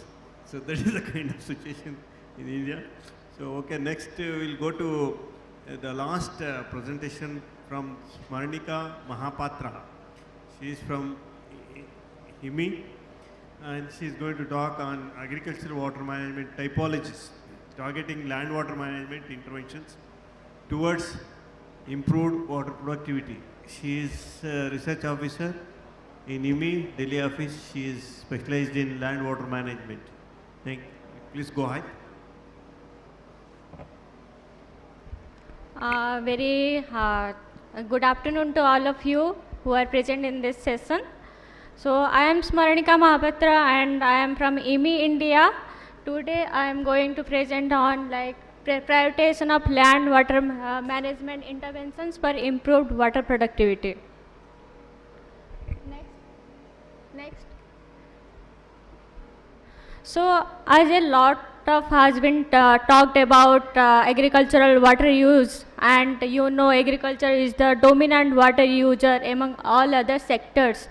So at a global scale, agricultural water withdrawal only accounts for 70% of the total freshwater withdrawal, and for developing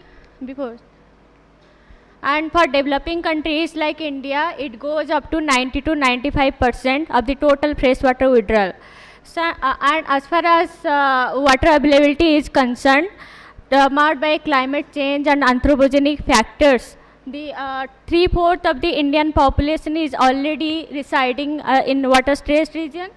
And one study in 2021 by Jain and others, they have reported that with the current trend of groundwater depletion and without any adaptation, the cropping intensity in India is going to be reduced by 20% and by 68% in the groundwater depleted regions of India.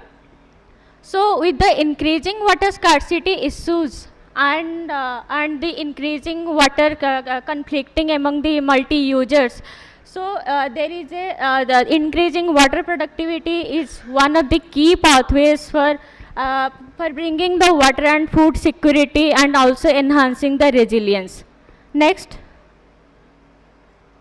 Of course, there are a lot of variety of land and water management interventions available, and they are being promoted by government through different schemes and programs.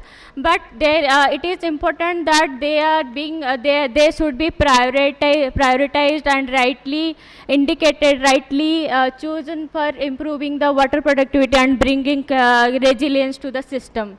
So with IWMI in this line has partnered with GIZ India and has developed a typology-based approach and for identifying the broad agricultural water management interventions. Typology is nothing but in the agricultural and water domain, it is nothing but grouping the entities based upon their agricultural and physical characteristics. These typologies offer a new perspective for planning developmental activities related to agricultural and natural resources management. This particular approach has three broad objectives, that is to help policymakers for identifying the broad baseline agri-water conditions. Second is to recommend and prepare the typology-specific national policies and programs. And third is to capture the local diversity of agri-water indicators for prioritizing and planning management interventions. Next.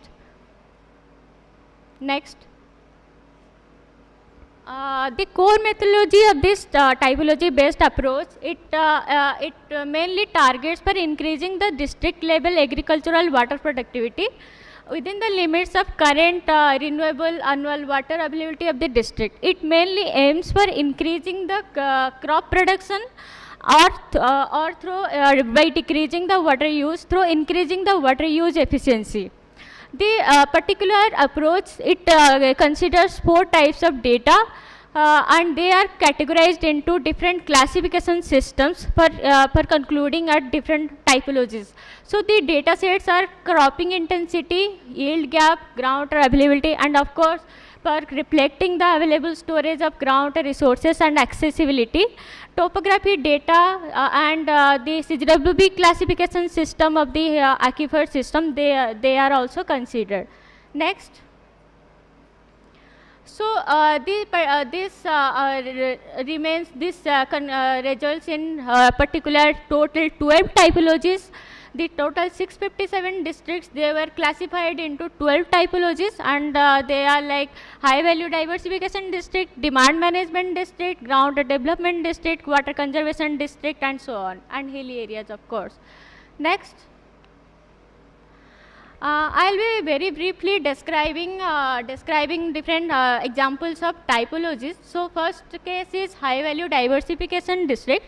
These districts are they have very high cropping intensity, but the average groundwater development is within sustainable limit. That indicates the groundwater withdrawal is in sustainable limit. So the main developmental priority for this kind of districts is to increase the cropping, sustaining that cropping intensity by limiting the groundwater withdrawal within the sustainable limits.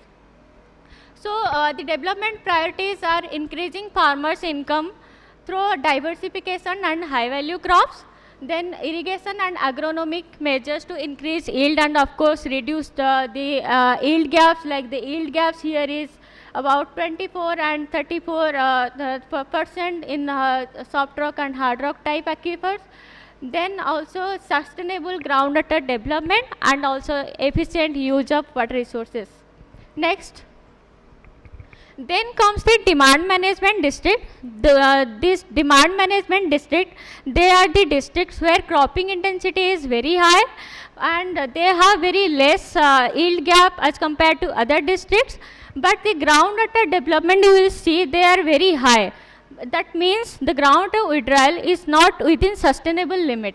So you can see those districts are mainly concentrated in Punjab, Haryana and northwestern Madhya Pradesh districts.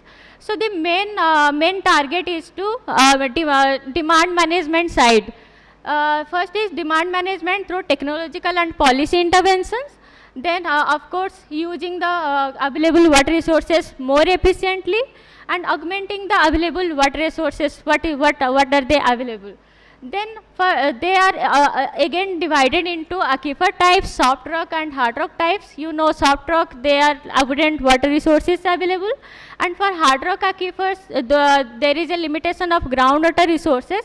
Therefore and also for those type of districts, the yield gap is high at about 26, average value is 26%. So for those kind of districts, the development priorities would be increasing yields through agronomic measures such as increasing the soil fertility and also by using different high yielding variety crops.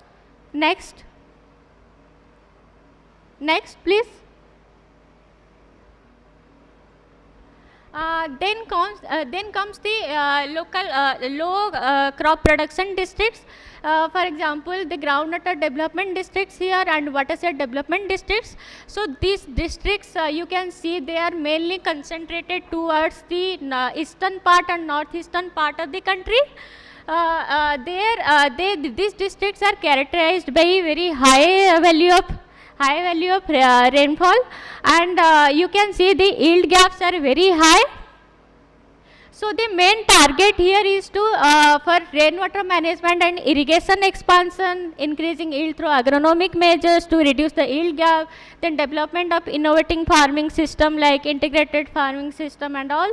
For groundwater development districts, of course, improving the affordable farm energy and groundwater lifting and other farm operation is the target. And for watershed development, of course, developing and effective implementation of watershed management plans. Next, please. So these are the examples of few typologies. Next, please. So after getting the broad typologies, it is important that we should focus on the local scale as well and small agri catchments. So in this line, IWMI has partnered with ITC Limited and it has developed a framework and very interesting framework and tool for drought proofing of small agri catchments. So this tool is a very simple and but very conceptually robust one. This is an Excel based tool that can be used by people on the ground. It also requires very minimum data, and it can simulate different scenarios, different management scenarios to assess the impacts and to choose what are the right kind of interventions to adopt in those locations. Next, please. The core methodology of this tool adopts different popularly used methods such as USDA, SCS curve number method, APO methodology for crop water requirement, etc. Next. Next, please. Also, one of the feature of this tool is that it includes a huge amount of inbuilt database. For example, it includes 45 plus crop details, their parameters, then soil types, then soil properties, and land use, the curve number values, so that it requires very less amount of data when you are going to apply it to agri catchments. And it also includes 20 plus interventions to simulate the impact of interventions. And those interventions include supply side interventions, demand side interventions, and soil moisture interventions for different target developmental priorities. Next. And this tool gives results in terms of different water balance components, the economy cost benefit ratio, and also the crop parameters, what is the crop water requirement, what is the crop yield, and etc. So this tool has been applied across 4 diverse water sets in India and in partnership with ITC, and also there is a plan for applying this tool for water set planning across 15 states of India, and also we are in talk with Karnataka water set development for actively planning interventions in 100 plus water sets. Next. So the main message of the presentation is that agricultural water management interventions are the key for building resilience, but when rightly identified and prioritized for context specific, then also it helps in policymaker and program designers for identifying the broad reference conditions of clusters of district in terms of agri-water issues, and those target interventions, those can be aligned with policies and schemes that are ongoing to achieve water security at local as well as at a macro scale. So this also can capture the local diversity for prioritize and planning management interventions, and accordingly prepare typology differentiated national policies and programs. Thank you. Thank you for listening to me. Thank you, Dr. Smanika, for presenting the typology-based agriculture water management interventions. Of course, it's a very useful tool for policymakers, and they should adopt in their policy decisions. Next, I will call chairman of the session, that is Mark Smith, to invite for the questions from the audience. Thank you so much. We just have a few minutes for some final questions for this last group of speakers. So if you have a question, please raise your hand now. Please, Dr. Rao. The representative of CWC is not here. Yeah, he is here. I would like to ask 2 questions. The first one is about the irrigation ultimate potential as well as potential created, potential utilized. Do we have that information at the district level and the season level in a spatial format?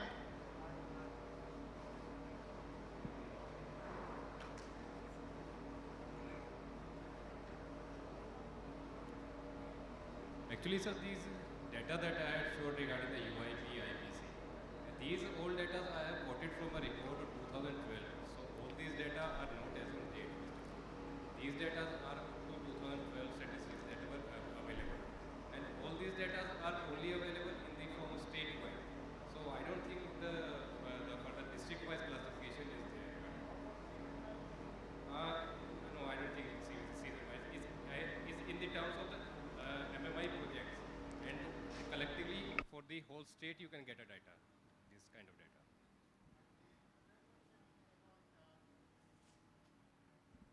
Your colleague was mentioning about the surface water belongs to state governments.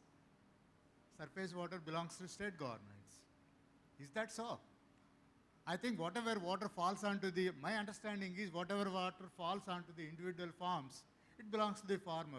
When it goes into the streams, etc., maybe that could be. But that statement, I think, is highly exaggerated statement, I suppose. Perhaps just a brief answer, please. Sir, in this regard, I think the speaker meant to say that.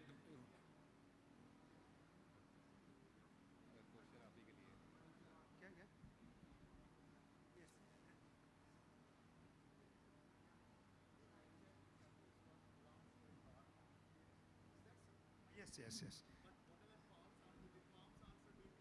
No. That is green water. That's why surface water means the water in the lakes, in the ponds, the reservoirs.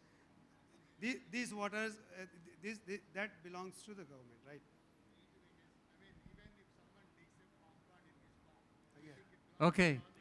Okay, yeah. You can have a discussion yourselves because none of us can hear it anyways. So broadly, I was meaning that, yes.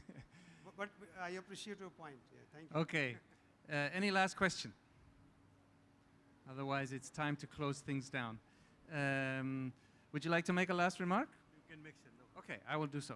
So I commented at the start of the session that agriculture was such a critical component of the puzzle of sustainable management, sustainable development and sustainable management of water. And I thought that the collection of papers that we heard today, which were all excellent, the collection of papers that we heard today showed us that within that puzzle of water and sustainable development is the puzzle of how to improve agricultural water management, because we heard about the importance of irrigation system performance and how to assess that, the importance of climate change adaptation and risk management and ways to do that, groundwater sustainability approaches, land water management, and the way those can be tailored to address water productivity, the assessment of water productivity, the opportunities that non-conventional water creates for water management in agriculture, the innovation and enterprise level innovation that's possible through solarization. So all of these elements, I think, weave together to create packages going forward for how to resolve that puzzle of agricultural water management within the bigger puzzle of water and sustainable development. And it's tremendously important that we get better at I'm mixing my metaphors, I always do this. It's very important that we get better at pulling the pieces of these various puzzles together, and that will help us succeed in the face of the challenges that we have to face up to in water management and in agricultural water management. So let us close there. Can I please have a round of applause for all of the speakers? Thank you, and our organizing partners and the organizers and all of your great efforts in making sure we had a great session today. So thank you. Thank you everyone. Chair and co-chair and all the learned audience. I think you're the final words. No, thank you everyone for being here, and indeed we had a wonderful session by all our distinguished speakers and guests. I now request Mr. Alok Sikka, IWMI, to please come up on the stage to present the mementos to each of our speakers.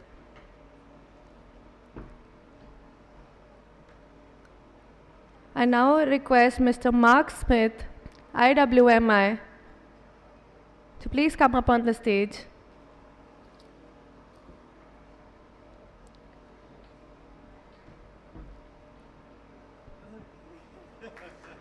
Can we have a huge round of applause?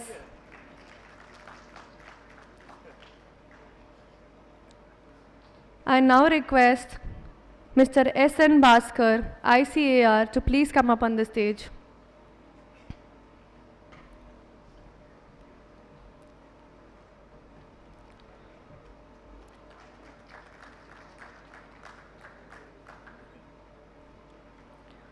I request Mr. N. Krishnani, CWC, to please come up on the stage.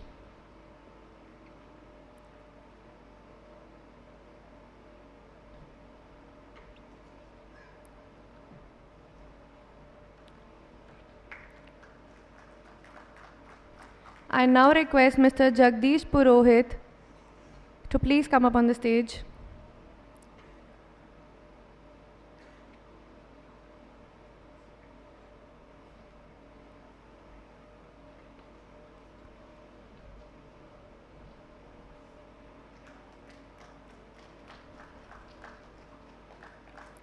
May I request Mr. K.V. Rao, CRIDA ICR, to please come up on the stage.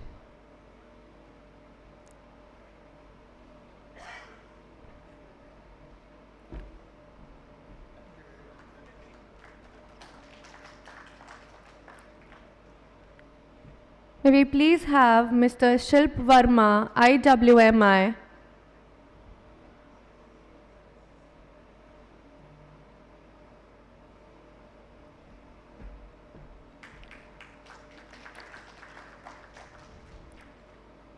Now I request Mr. R.K. Panda, ICR, IIWM, to please come up on the stage.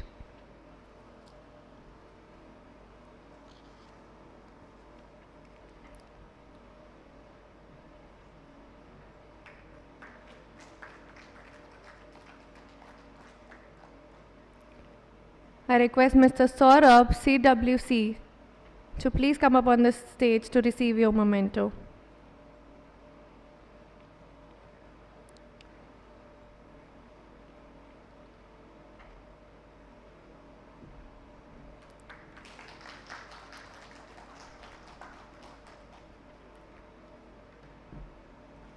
Mr. Sunil Kumar, Director, CWC.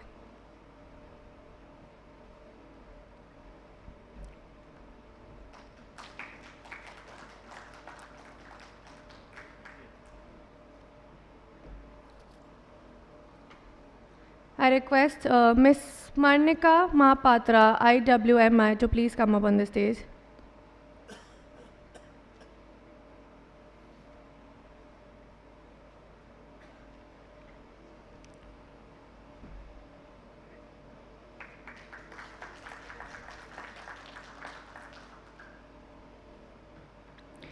I now request Mr. Faiz Alam, IWMI, to please present the memento to our chair, Alok Sikka, IWMI.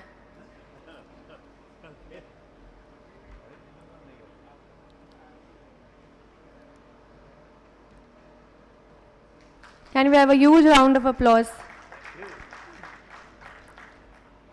I now request, sir, I will request Mr. Faiz to please be on the stage, and I will request Mr. S.N. Bhaskar, ICAR, to please come up on the stage to present the memento to Mr. Faiz Alam.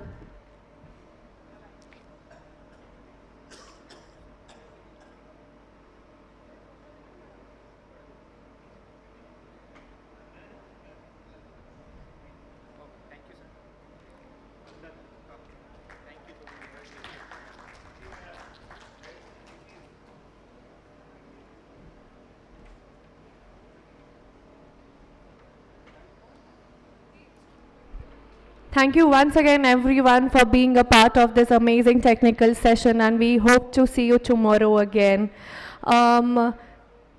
We have another cultural program starting in 5 minutes. The ministers are arriving, which will be followed by the dinner. I request everyone to please join us at the cultural event. It's right outside the main hall.